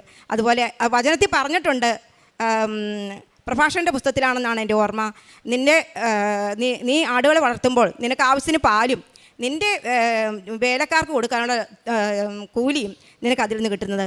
അത് വളരെ അന്വർത്ഥമാണ് എൻ്റെ ജീവിതത്തിൽ. അതിന് എൻ്റെ അമ്മയ്ക്ക് നന്ദി. അതുപോലെ തന്നെ പിന്നെ എൻ്റെ മോന് BBM പഠിച്ചുകൊണ്ടിരുന്നപ്പോൾ അവന് ഒരു യൂണിവേഴ്സിറ്റി എക്സാമിന് അവനൊരു 3 മാർക്കിൻ്റെ കുറവ് അവിടെ ഉണ്ടായിരുന്നു. അപ്പോൾ അവനതിന് ഒരു വളരെ വിഷമമായിരുന്നു. എങ്ങനെയെങ്കിലും അവനതിനെക്കുറിച്ച് വിഷമിച്ചിരുന്നു. പക്ഷേ ഞാൻ അമ്മയോട് പറഞ്ഞു, നിനക്കത് അമ്മ തരൂടാന്ന് പറഞ്ഞു. അന്നേരം അവന് വിശ്വാസക്കുറവുണ്ടായിരുന്നെങ്കിലും അമ്മ അവൻ എൻ്റെ കൂടെയും നിന്ന് പ്രാർത്ഥിച്ചിട്ടുണ്ട്. അപ്പോൾ മാർക്ക് ലിസ്റ്റ് അടിച്ചു വന്നപ്പോൾ അത്ഭുതകരമാവണ്ണം ആ 3 മാർക്ക് അമ്മ തന്ന് അവനെയും ഞങ്ങളെയും അനുഗ്രഹിച്ചു. എൻ്റെ അമ്മയ്ക്ക് 1000 നന്ദി. പിന്നെ അവന് നടുവേദന വന്നായിരുന്നു. ആ നടുവേദന അമ്മ ക്യൂറാക്കി തന്നു. പിന്നെ അവന് പോളണ്ടിലേക്ക് ഒരു പ്രോസസ്സിങ്ങിൻ്റെ കാര്യത്തിന് വേണ്ടിയിട്ട് കുറച്ച് ലക്ഷം രൂപകൾ കൊടുത്തിട്ടുണ്ടായിരുന്നു. അത് ട്യൂഷൻ ഫീസായിട്ട് കൊടുത്ത് 3 ലക്ഷമാണ്. അതൊന്ന് കിട്ടിയിരുന്നെങ്കിൽ ഞങ്ങൾക്ക് വളരെ ഉപകാരമായിരുന്നെന്ന് 1.5 വർഷമായിട്ട് ഞങ്ങൾ ആഗ്രഹിക്കുന്നു. പലരും പറഞ്ഞു, പോളണ്ടിന് കൊടുത്താൽ അതൊന്നും കിട്ടില്ല, നിങ്ങൾ വെറുതെ നിങ്ങൾക്കൊരു കാര്യം ചെയ്യാൻ പറ്റായിരുന്നോ, കേസ് കൊടുക്കുന്ന അവരോട് പറയരുതായിരുന്നോ എന്ന് ചോദിച്ചു. അപ്പം ഞാൻ അവരോട് പറഞ്ഞു, ആ കേസ് വാദിക്കുന്ന ആ ഡേറ്റിൻ്റെ അടുത്ത് തന്നെയാണ് ഞാൻ കാര്യം പറഞ്ഞിരിക്കുന്നത്. എത്ര താമസിച്ചാലും അത് അമ്മ തരും. ഞാൻ ഒരു ദിവസം ഉച്ചയ്ക്ക് 11:30 ചൊവ്വാഴ്ച ഉടമ്പടി ധ്യാനം കൂടിക്കൊണ്ടിരുന്നപ്പോഴാണ് ഈ പോളണ്ടിൻ്റെ അലിഗേറ്റ് ഏജൻസിയുടെ മാനേജറായിട്ടുള്ള ആ കൊച്ച് എന്നെ വിളിക്കുകയും ഇത് ഈ പ്രോസസ്സിങ്ങിനെ കുറിച്ച് സംസാരിക്കുകയും ചെയ്തത്. അതുകൊണ്ട് തന്നെ ഞാൻ പറഞ്ഞു, ഈ പൈസ ഞങ്ങൾക്ക് തിരിച്ച് കിട്ടും തന്നെ. പക്ഷേ ഞാൻ അമ്മയോട് പ്രാർത്ഥിച്ചു, അമ്മ അത് എത്രയും പെട്ടെന്ന് ഒന്ന് തരണേ, ഞങ്ങൾക്ക് വളരെ വിഷമത്തിലാണേ എന്ന് പറഞ്ഞു. അപ്പോൾ അത്ഭുതകരവണ്ണം അവന് 10-ാം തീയതിയാണ്, ഒക്ടോബർ 10-ാം തീയതി ആയിരുന്നു മോൻ്റെ ബർത്ത്ഡേ. അപ്പം ഞാൻ പറഞ്ഞിരുന്നു അമ്മയോട്, അമ്മേ എൻ്റെ കൊച്ചിന് ഞാൻ ഒന്നും വാങ്ങിക്കൊടുക്കില്ല ബർത്ത്ഡേ പ്രസൻ്റായിട്ട്, അമ്മ തന്നെ ഇതൊരു സമ്മാനമായിട്ട് അവന് കൊടുക്കണേ എന്ന് ഞാൻ പ്രാർത്ഥിച്ചിരുന്നു. അതുപോലെ 10-ാം തീയതി അവൻ മോളിൽ നിന്ന് ഇറങ്ങി വന്നിട്ട് രാവിലെ ഞാൻ ഫുഡ് പ്രിപ്പയർ ചെയ്തുകൊണ്ടിരുന്നപ്പോൾ എൻ്റെ അടുത്ത് പറഞ്ഞു, അമ്മ എന്നോട് പറഞ്ഞില്ലേ ബർത്ത്ഡേ പ്രസൻറ്റ് നിനക്ക് കിട്ടുമെന്ന്, എനിക്ക് കിട്ടി കേട്ടോ, എനിക്ക് മെയിൽ വന്നു എന്ന് പറഞ്ഞ് അവനെ കാണിച്ചു. അന്ന് തന്നെ അതിൻ്റെ പ്രോസസ്സിങ് എല്ലാം ചെയ്ത് പിറ്റേ ദിവസം അവൻ്റെ അക്കൗണ്ടിലേക്ക് 3 ലക്ഷം രൂപയും അതിന് കുറച്ച് സംതിങ്ങേ ഉണ്ടായിരുന്നുള്ളൂ അതിൻ്റെ ചാർജ്, അത് മാത്രം അവരെടുത്തുകൊണ്ട് ബാക്കി പൈസ മുഴുവനും എൻ്റെ കൊച്ചിൻ്റെ അക്കൗണ്ടിലേക്ക് റീഫണ്ട് തന്നതിന് എൻ്റെ അമ്മയ്ക്ക് 1000 നന്ദി. ബർത്ത്ഡേ പ്രസൻറ്റ് തന്നതിന് നന്ദി. ഇന്ന് എൻ്റെ വിവാഹ വാർഷികമാണ്. ഇന്ന് ആ വിവാഹ വാർഷിക ദിവസം ഞാൻ ആഘോഷിക്കേണ്ട എൻ്റെ വീട്ടിലെ ഒരു കാര്യങ്ങളും ഞാൻ ചെയ്തിട്ടില്ല. അതിന് വേണ്ടിയിട്ട് എൻ്റെ അടുത്തുള്ള ഒരു അനാഥാലയമുണ്ട്, അതിൻ്റെ പേരൊന്നും ഞാൻ എടുത്ത് പറയുന്നില്ല, ദൈവത്തിനോടുള്ള കണക്ക് പറച്ചിലായി പോകും, എനിക്കതൊരു ബുദ്ധിമുട്ടാണ്. അപ്പം ഞാൻ അവർക്ക് അവിടെ ചെന്ന് എനിക്ക് പറ്റുന്ന സഹായം ചെയ്തു. ഓണത്തിനും ഞാൻ പോയി അവിടെ ഹാൻഡിക്യാപ്ഡ് ആയിട്ടുള്ള മക്കളും അതുപോലെ തന്നെ വളരെ ദൗർബല്യരായിട്ടുള്ള മക്കളുമാണുള്ളത്. അവർക്ക് എനിക്ക് പറ്റുന്ന എൻ്റെ മക്കളുടെ വസ്ത്രങ്ങളാണെങ്കിലും പുതിയതും ഒക്കെ വാങ്ങിക്കൊടുത്ത് അവരെൻ്റെ പേര് ചൊല്ലി എന്നെ വിളിക്കാൻ തക്കവണ്ണം അവർ എൻ്റെ മനസ്സിലിടം പിടിച്ചു. അവരുടെ മനസ്സിലും ഞാനും ഇടം പിടിച്ചത് എൻ്റെ ദൈവത്തിൻ്റെ വലിയ കരുണയാണെന്നോർത്ത് എൻ്റെ ദൈവത്തിന് നന്ദി പറയുന്നു. അതുപോലെ തന്നെ എനിക്ക് ഉണ്ടായ ഒരു ആത്മീയ അനുഭവം എന്ന് പറഞ്ഞാൽ 2022-ലും 2023-ലും ഞാൻ ജപമാല റാലിയിൽ പങ്കെടുത്തിരുന്നു. ഈ 25-ലും ഞാൻ പങ്കെടുത്തു. എങ്കിലും അന്ന് എനിക്ക് പ്രത്യേക നിയോഗങ്ങളൊന്നുമില്ലാതെ ഞാൻ വഴി നടക്കുകയായിരുന്നു. അന്ന് അങ്ങ് ചെന്ന് കഴിഞ്ഞു ആർത്തിങ്കൽ ബസലിക്കയുടെ ആർച്ച് കവാടത്തിൻ്റെ ഏറ്റവും ടോപ്പ് മോസ്റ്റായിട്ട് വെള്ളക്കുതിരമേൽ ഇരിക്കുന്ന ഒരു ഈശോയുടെ ഒരു രൂപം ഞാൻ കണ്ടു. അപ്പോൾ അത് കണ്ടപ്പോൾ അത് എല്ലാ പള്ളിയിലും ഉള്ളതുപോലെ ഒരു സ്റ്റാച്ചു ആണെന്നാണ് ഞാൻ കരുതിയത്. എന്നോടൊപ്പം ഇവിടെ ഉടമ്പടി എടുക്കുകയും പ്രാർത്ഥിക്കുകയും ചെയ്യുന്ന ഒരു വ്യക്തിയുണ്ട്, തൃശ്ശൂരുള്ളവൾ, മേഴ്സി എന്നാണ് ആ മക്കളുടെ പേര്. ആ മകളോട് ഞാൻ ചോദിച്ചു, മേഴ്സി ഇങ്ങനെ കണ്ടിരുന്നോ? ഇല്ല ലതാ, ഞാൻ കണ്ടില്ലല്ലോ എന്ന് പറഞ്ഞു. പക്ഷേ പിറ്റേ പ്രാവശ്യവും ഞാൻ ചെന്നപ്പം അതേ രൂപം എല്ലാർജ് ചെയ്ത് ആ കവാടത്തിൻ്റെ നടുഭാഗം കൊണ്ട് സ്വർണ്ണ വർണ്ണമാർന്ന വസ്ത്രങ്ങളും ധരിച്ച് സർവാഭരണ വിഭൂഷിതനായ നമ്മുടെ പൊന്നീശോ വെള്ളക്കുതിരപ്പുറത്തിങ്ങനെ ഇരിക്കുന്നത് എനിക്ക് കാണുവാൻ സാധിച്ചു. അപ്പോഴുണ്ട് ഞാൻ നോക്കുമ്പോൾ അത് കവാടത്തിൻ്റെ മധ്യഭാഗത്താണ്. കുന്തിരുക്കം നന്നായി പുകയുന്നുണ്ട്. അപ്പോൾ വല്ലാത്തൊരു സുഗന്ധം എനിക്ക് ഫീൽ ചെയ്തു. അപ്പോൾ ഞാൻ നോക്കുമ്പോൾ ഇങ്ങനെ സംഭവിക്കില്ലല്ലോ, ഇങ്ങനെ നിന്ന് കഴിഞ്ഞാൽ ആളുകൾ എങ്ങനെയാണ് പള്ളിക്കകത്തേക്ക് കയറുകയും ഇറങ്ങുകയും ചെയ്യുന്നത്? അത് ഇമ്പോസിബിൾ ആണല്ലോ എന്ന് ഞാൻ ഓർത്തു. അപ്പോൾ തന്നെ ആ രൂപം കാണാതെ പോവുകയും ചെയ്തു. അത് എനിക്ക് വീണ്ടും എനിക്ക് എൻ്റെ അടുത്തുള്ള ഒരു ക്രിസ്ത്യാനി കൊച്ചിനോട് ഞാൻ ചോദിച്ചിരുന്നു. അപ്പോൾ പറഞ്ഞു, ഈശോ കഴുതപ്പുറത്തല്ലേ ലത വന്നിരിക്കുന്നത്. അപ്പോൾ എനിക്ക് പിന്നീട് ഞാൻ വചനങ്ങളിലൂടെ കടന്നു പോകുമ്പോൾ വെളിപാടിൻ്റെ പുസ്തകത്തിൽ യോഹന്നാൻ പറഞ്ഞിട്ടുണ്ട് വെള്ളക്കുതിരമേൽ എഴുന്നള്ളി വരുന്ന പൊന്നുതാമ്പരാനെക്കുറിച്ച്. അപ്പോൾ എനിക്ക് ബോധ്യമായി എൻ്റെ ദൈവം, ഞാൻ ഒരു പ്രത്യേക നിയോഗങ്ങളും വെച്ചുകൊണ്ടല്ല ഞാൻ നടന്നിരുന്നത്. എൻ്റെ ദൈവത്തെ ഒന്ന് നേരി കാണണമെന്ന് മാത്രമേ ആഗ്രഹിച്ചിരുന്നുള്ളൂ. അതെൻ്റെ ദൈവം എനിക്ക് സാധിച്ചു തന്നതിന് 1000 കോടി നന്ദി. തൊട്ടടുത്ത വീട്ടിൽ ഞങ്ങളുടെ വീടിൻ്റെ അവിടെ ചേർന്ന ഒരു പുരയിടമാണ്. അപ്പോൾ ഞങ്ങളുടെ വീടിങ്ങനെ മണ്ണെടുത്ത് താഴ്ത്തി വീട് വെച്ചു. അവരും അങ്ങനെ വീട് വെച്ചു. പക്ഷെ അവർ ഞങ്ങളോട് പറയാതെ ചേർന്ന ആ പ്ലോട്ട് അവർ മരങ്ങളെല്ലാം വെട്ടി മണ്ണെടുക്കാനുള്ള തീരുമാനിച്ചു. ഹിറ്റാച്ചി വന്നപ്പോഴാണ് ഞങ്ങൾ അറിയുന്നത്. അപ്പോൾ എൻ്റെ ഭർത്താവിന് വളരെ വിഷമമായി. ഇനി ഇത് നമ്മുടെ ഇതിലൊക്കെ എങ്ങനെ നടക്കും, കയറി ഇറങ്ങി നടക്കാൻ പറ്റില്ലല്ലോ, ആടിനെ എങ്ങനെ കൊണ്ടുപോകുന്നൊക്കെ എൻ്റെ ഭർത്താവ് വ്യസനിച്ചു. അപ്പം ഞാൻ പറഞ്ഞു, ഒന്നും വിഷമിക്കേണ്ട കാര്യമില്ല, അമ്മയാണ് എനിക്ക് ആടിനെ തന്നിരിക്കുന്നത്. അമ്മയെ തന്ന മേച്ചിൽപ്പുറത്തേക്ക് കൊണ്ടുപോകുന്ന വഴിയാണത്, ഒരിക്കലും അമ്മ അത് തടസ്സപ്പെടുത്തിയില്ല എന്ന് പറഞ്ഞു. ഞാൻ അവിടെ ഒന്ന് പ്രാർത്ഥിച്ചു. എന്നാണെങ്കിലും ആ വണ്ടിയൊക്കെ മടങ്ങിപ്പോയി, മണ്ണെടുത്തിട്ടില്ല. അവരവിടെ കപ്പത്തോട്ടം ഇപ്പം നട്ടിട്ടുണ്ട്, ഇഷ്ടംപോലെ കപ്പയുണ്ട് അവർക്ക്. അതിന് ദൈവ തിരുമഹത്വപ്പെടുന്നു. ആടിനെ ഇപ്പോഴും ഞാനതിലെ കൊണ്ട് നടത്തി സുഖമായി. എനിക്ക് പാലും അതുപോലെ എൻ്റെ വേലക്കാരായിട്ട് എനിക്ക് വേണ്ടിയിട്ട് എൻ്റെ വേല ചെയ്യുന്നവരാണ് എൻ്റെ മക്കൾ. അതുപോലെ തന്നെ എനിക്ക് വേണ്ടിയിട്ട് ഞാൻ എന്ത് പറഞ്ഞാലും എനിക്ക് ചെയ്തു തരുന്ന എൻ്റെ ജീവിത പങ്കാളിയും, അവർക്ക് വേണ്ടിയിട്ടുള്ള അവരെന്ത് കാര്യം എനിക്ക് ചെയ്തു കൊടുക്കാൻ വേണ്ടിയിട്ട് ഇത്തിരി പൈസ എടുത്ത് കൊടുക്കാൻ ഒരാടിനെ പിടിച്ചു കൊടുത്താൽ സാധിക്കുമല്ലോ. അപ്പോൾ എൻ്റെ വേലക്കാർക്കുള്ള കൂലിയും അതിൽ നിന്ന് ദൈവം തന്നപ്പോൾ അത് ബൈബിളിൽ എഴുതിയിരിക്കുന്ന ദൈവവചനം അന്വർത്ഥമാവുകയായിരുന്നു. ദൈവത്തിന് 1000 കോടി നന്ദി. ഇനിയും ഞാൻ എല്ലാ മാസവും ഇവിടെ വന്ന് പത്രം മേടിച്ചുകൊണ്ട് 5, 6, 8 പത്രം ഞാൻ വാങ്ങിച്ചുകൊണ്ട് കൂടും. 10 മേടിച്ചുകൊണ്ട് പോയ ചരിത്രങ്ങളുണ്ട്. ഞാൻ കൊടുക്കാത്ത സ്ഥലങ്ങളിലാണ് കൊടുത്തിരിക്കുന്നത്. എൻ്റെ വീട് മുതൽ കൂത്താട്ടുകുളം വരെ 7 കിലോമീറ്റർ അങ്ങോട്ട് പോകും, റോഡിൻ്റെ ഇരുവശവും. ഇങ്ങോട്ട് പോകുമ്പോൾ പടിഞ്ഞാട്ട് പോകുമ്പോൾ പിറവമാണ്. അതിൻ്റെ ഇടതും വലതും വശങ്ങൾ അവിടെ മുഴുവൻ കൊടുത്തു. അവിടെയുള്ള ഇടവഴികളിലൂടെ എല്ലാം ഞാൻ എന്നെ വിജാതിയരുടെ ഇടയിലേക്കാണ് പൗലോസ് അപ്പോസ്തലനെ ദൈവം വിട്ടതുപോലെ വിജാതിയുടെ ഇടയിലേക്ക് എന്നെ വിടുകയായിരുന്നു. ഒരുപാട് നോൺ ക്രിസ്ത്യൻസിൻ്റെ ഇടയിലേക്ക് എനിക്ക് പത്രം കൊണ്ട് കൊടുക്കാനും അവർക്ക് വേണ്ടി പ്രാർത്ഥിക്കാനും എല്ലാം സാധിച്ചിട്ടുണ്ട്. അവർക്കൊക്കെ ഒരുപാട് അനുഗ്രഹം കിട്ടിയിട്ടുണ്ട്. അതൊന്നും അവരിപ്പോൾ സന്നിഹിതരില്ലാത്തത് കൊണ്ട് എനിക്കത് പറയാൻ സാധിക്കുന്നില്ല. ദൈവനാമത്തിന് മഹത്വം ഉണ്ടാകട്ടെ. പിന്നെ കാരുണ്യ പ്രവർത്തനം എല്ലാ ആഴ്ചയിലും ഞാൻ പൊതിച്ചോറ് എനിക്ക് പറ്റുന്ന പോലെ ഞാൻ കെട്ടി പിറവം ഹോസ്പിറ്റൽ, കൂത്താടുകുളം ഗവൺമെൻറ് ഹോസ്പിറ്റൽ എല്ലാം കൊണ്ട് കൊടുക്കാറുണ്ട്. അത് അങ്ങനെ കൊടുത്താലും എനിക്ക് അന്നേരം മനസ്സനുവദിക്കില്ല. എൻ്റെ കയ്യിലുള്ള പോലെ എൻ്റെ പൈസകൾ ഞാൻ അവർക്ക് കൊടുത്തും അതൊന്നും എൻ്റെ മക്കളോ എൻ്റെ ജീവിത പങ്കാളിയോ ഒന്നും അറിഞ്ഞിട്ടില്ല. ഇടം കൈ ചെയ്യുന്നത് വലം കൈ അറിയരുതല്ലോ. അവർക്കെല്ലാം വേണ്ടി പ്രാർത്ഥിക്കാനും ഞാൻ ഈ കഴിഞ്ഞ ആഴ്ചയിലും പോയപ്പോൾ ഒരുപാട് മക്കൾ എൻ്റെ അടുത്തേക്ക് ഇങ്ങനെ ഓടി വന്ന, ചേച്ചി ഒന്ന് പ്രാർത്ഥിക്കുമോ എന്ന് ചോദിച്ചപ്പം ഞാൻ ആരുമല്ല, ഞാൻ വെറും ചോക്ക് മാത്രം. പക്ഷേ ദൈവത്തിന് മുമ്പിൽ എന്നും എളിമയോടെ നിന്ന് ദൈവനാമം മഹത്വപ്പെടുത്തുവാൻ തക്കവണ്ണം എന്നും ഒരുപാട് നേരം ദൈവത്തിനടുത്ത് ഒരു കാര്യം ഞാൻ ഇവിടെ പറയാൻ വിട്ടുപോയതാണ്. സെപ്റ്റംബർ 8-ാം തീയതി അമ്മയുടെ ജന്മതിരുനാളിൻ്റെ അന്ന് ഞാനിവിടെ വന്നിരുന്നു. അപ്പോൾ ഞാൻ അമ്മയോട് പറഞ്ഞിരുന്നു, അമ്മേ എനിക്ക് ഒരു സമ്മാനം അമ്മ തരണം കേട്ടോ എന്ന് പറഞ്ഞു. ഞാനിവിടെ വന്ന് കുർബാന കൂടി, എൻ്റെ മോനാണ് എന്നെ കൊണ്ടുവന്നത്. ഇവിടെ വന്ന് കുർബാന കൂടിയിട്ട് ഞങ്ങൾ വെളിയിൽ പോയി, ഞങ്ങൾ ഫുഡുമൊക്കെ കഴിച്ചിട്ട് അതിലേക്ക് ഇറങ്ങി അടിച്ച് വന്നു. നേർച്ച വസ്തുക്കൾ മേടിക്കാനായിട്ട് നിന്നപ്പം അവിടെ നമ്മുടെ ഇവിടുത്തെ ഒരു മകൻ തന്നെയാണ് അവിടെ നിന്ന് കുറേ ക്വസ്റ്റ്യൻസ് അവരെ റോയിൽ നിൽക്കുന്നവരോട് ചോദിക്കുന്നുണ്ട്. അവരാരും ഒന്നും മിണ്ടുന്നില്ല. കൗണ്ടറിൽ നിൽക്കുന്ന മക്കളും ഒന്നും പറയുന്നില്ല. അപ്പോൾ ഒരു ക്വസ്റ്റ്യൻ അവിടുന്ന് പെട്ടെന്ന് എന്നോട് ചോദിച്ചു, പരിശുദ്ധ അമ്മയുടെ അമ്മയും അച്ഛനും ആരാണ്? ഞാൻ പെട്ടെന്ന് പറഞ്ഞു, യോവാക്കീമോ അന്നയോ ആണെന്ന് പറഞ്ഞു. അപ്പം ആ ക്വസ്റ്റ്യൻ്റെ നേരെ നോക്കി, എനിക്ക് വേണ്ടുന്ന ആൾ വന്നു, ഞാൻ ഇവരോട് ചോദിച്ചോളാം എന്ന് പറഞ്ഞ് കുറേ ക്വസ്റ്റ്യൻസ് എന്നോട് ചോദിച്ചു. 5-8 ചോദ്യം ചോദിച്ചു. എനിക്ക് 4-5 എണ്ണത്തിനൊക്കെ എനിക്ക് ആൻസർ പറയാൻ പറ്റി. അത് അമ്മ എനിക്ക് പറഞ്ഞു തന്നാണ്. അതോടൊപ്പം തന്നെ എനിക്ക് ആ മകൻ ഒരു തേനും ഒരു ഉപ്പും എനിക്ക് സമ്മാനമായിട്ട് തന്നു. അതെൻ്റെ അമ്മ തന്നായിട്ട് തന്നെ ഞാൻ വിശ്വസിക്കുന്നു. ഇന്ന് രാവിലെ ഞാൻ ഏറ്റപ്പോൾ എനിക്കുണ്ടായ ഒരു രോഗസൗഖ്യം എന്ന് പറഞ്ഞാൽ, ഞാൻ എന്നും അമ്മയുടെ അടുത്തേക്ക് പോരുമ്പോൾ, മാസത്തിൽ പോരുമ്പോൾ എൻ്റെ വീടും പരിസരവും എല്ലാം എനിക്ക് വൃത്തിയാക്കണം. എല്ലാം ബെഡ്ഷീറ്റും എല്ലാം മാറി അമ്മയോട് പ്രത്യേകം പ്രാർത്ഥിച്ചിട്ടാണ് ഞാൻ ഒരുങ്ങി ഇറങ്ങിപ്പോരുക. അപ്പോൾ ഇന്നലെയൊക്കെ ഒത്തിരി നേരം ലേറ്റായിട്ടാണ് ഈ ആടുകൾക്കൊക്കെ, ഈ 6 ആടുകൾക്കും വേണ്ടുന്ന തീറ്റയെല്ലാം വെട്ടിയിടണമല്ലോ. എൻ്റെ ജീവിതപങ്കാളിക്കൊക്കെ ഇത് ചെറിയൊരു ഇതുണ്ടായതുകൊണ്ട് ഇപ്പോൾ അത് കൊടുക്കാനും അതിനും പറ്റില്ല. അതുകൊണ്ട് ഞാൻ ആടിന് തീറ്റയെല്ലാം വെട്ടിയിട്ട് രാത്രി 12-10 ഞാൻ കിടക്കാൻ പോകുമ്പോൾ അപ്പോൾ എൻ്റെ കണ്ണിൽ പെട്ടെന്ന് ഒരു കരികരിപ്പും വേദനയും നല്ലപോലെ. ഞാൻ അമ്മയോട് പറഞ്ഞു, അമ്മ ഞാൻ കിടക്കാൻ പോവാട്ടോ, എന്നെ രാവിലെ തന്നെ വിളിച്ചേക്കണേ മോനെ.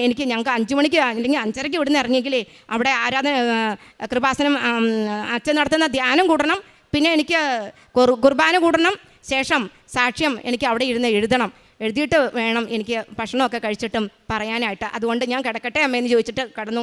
അലാറമൊന്നും ഞാൻ വെക്കാറില്ല, അമ്മ എന്നെ വിളിച്ചേൽപ്പിക്കും കൃത്യസമയത്ത് തന്നെ. അപ്പോൾ അമ്മ എന്നോട് പറഞ്ഞു കിടന്നു എന്ന് പറഞ്ഞു. ഞാൻ കിടന്നു. പക്ഷേ രാവിലെ ഏറ്റപ്പം എൻ്റെ ആ ഇടത്തെ കണ്ണിൻ്റെ അകത്ത് ഭയങ്കര വെള്ളം വരവും വേദനയും അതുപോലെ തന്നെ ചുമപ്പ നിറമൊക്കെ. അപ്പം ഞാൻ ഓർത്തു, അമ്മേ ഇന്ന് എൻ്റെ പണി ഇന്ന് പാളി, എനിക്കിന്ന് പോകാൻ പറ്റില്ല. ഇപ്പോൾ കൊച്ചിന് രാവിലെ ഏറ്റു വരുമ്പോൾ ഞാൻ എന്നാ പറയും? അപ്പോൾ അവരെന്നെ കളിയാക്കുമല്ലോ.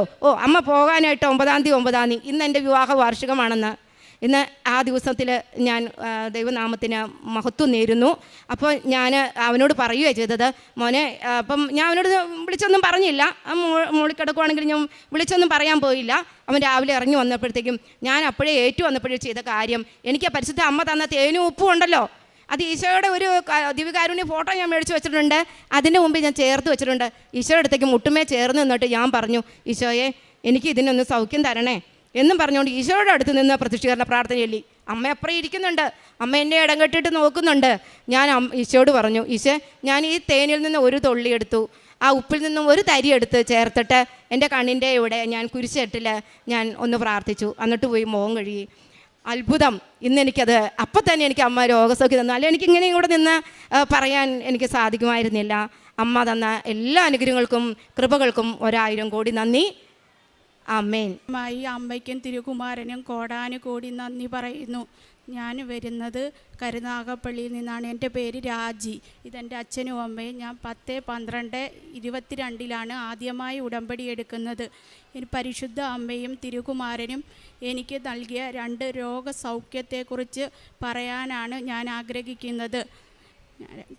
എനിക്ക് കഴിഞ്ഞ സെപ്റ്റംബറിൽ കാല് 2 നീരും തുടയ്ക്ക് നീരുമായി ബ്ലീഡിങ്ങും ക്ഷീണവുമായി ഒരു ഗൈനക്കോളജി ഡോക്ടറെ കണ്ടു. ഡോക്ടറെ അടുത്ത് ചെന്നപ്പം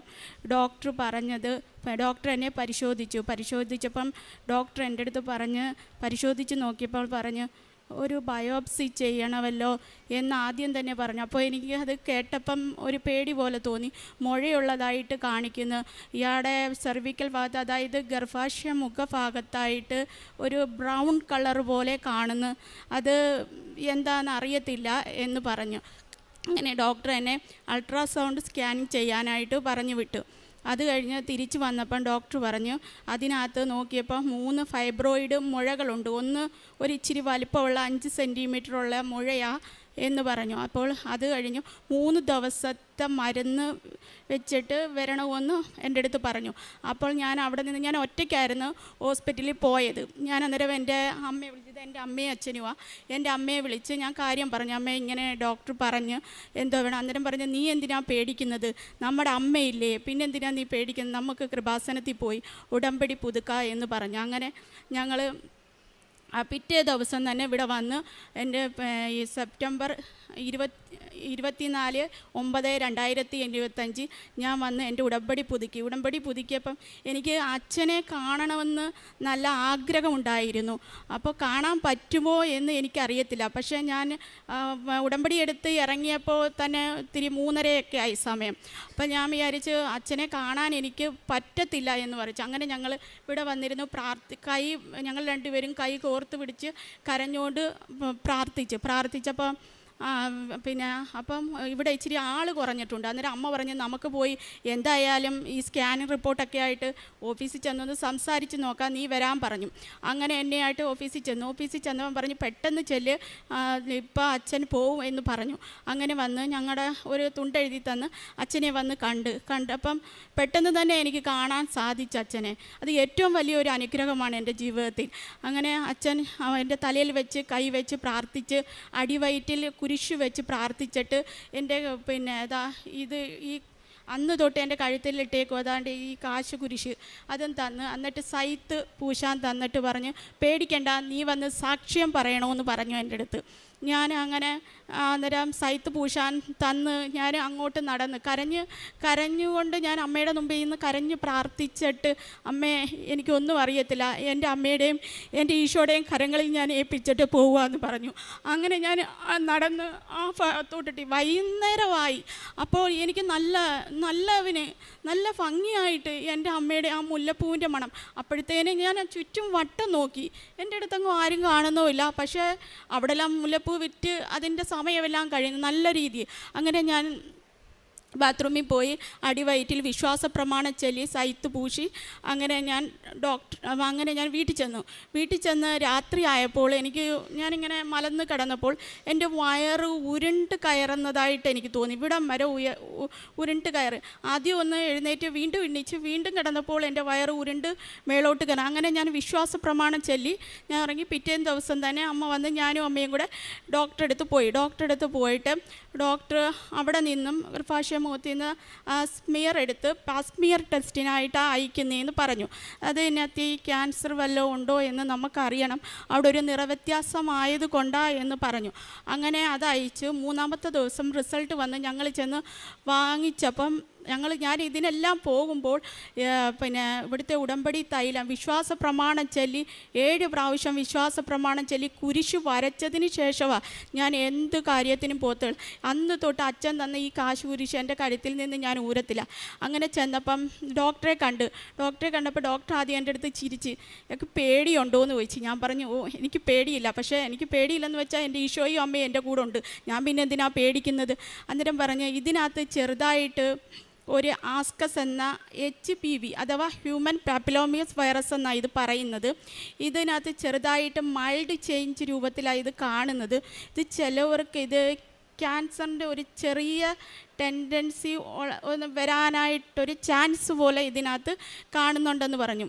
അപ്പോൾ ഞാനും അമ്മയും പറഞ്ഞു ഒരിക്കലുമില്ല, മാതാവ് അങ്ങനെ എനിക്കൊരിക്കലും വരുത്തത്തില്ല, അതെനിക്ക് നല്ല വൃത്തിയായിട്ടറിയാം. ഞാൻ വെളുപ്പിനെയും കൂടി ഇരുന്ന് അമ്മയുടെ പ്രത്യക്ഷീകരണ പ്രാർത്ഥന ചെല്ലുമ്പോൾ അമ്മയുടെ ആ തിരിയിൽ അമ്മയെ തെളിഞ്ഞ് ഞാൻ നല്ല വൃത്തിയായിട്ട് അമ്മയുടെ രൂപം ഞാൻ കരഞ്ഞ് പ്രാർത്ഥിച്ചപ്പോൾ കണ്ട് എൻ്റെ മനസ്സിനുള്ളിൽ നല്ല ദൃഢതയുണ്ട്, ഒരിക്കലും അങ്ങനെ വരുത്തത്തില്ല എൻ്റെ അമ്മയെന്ന്.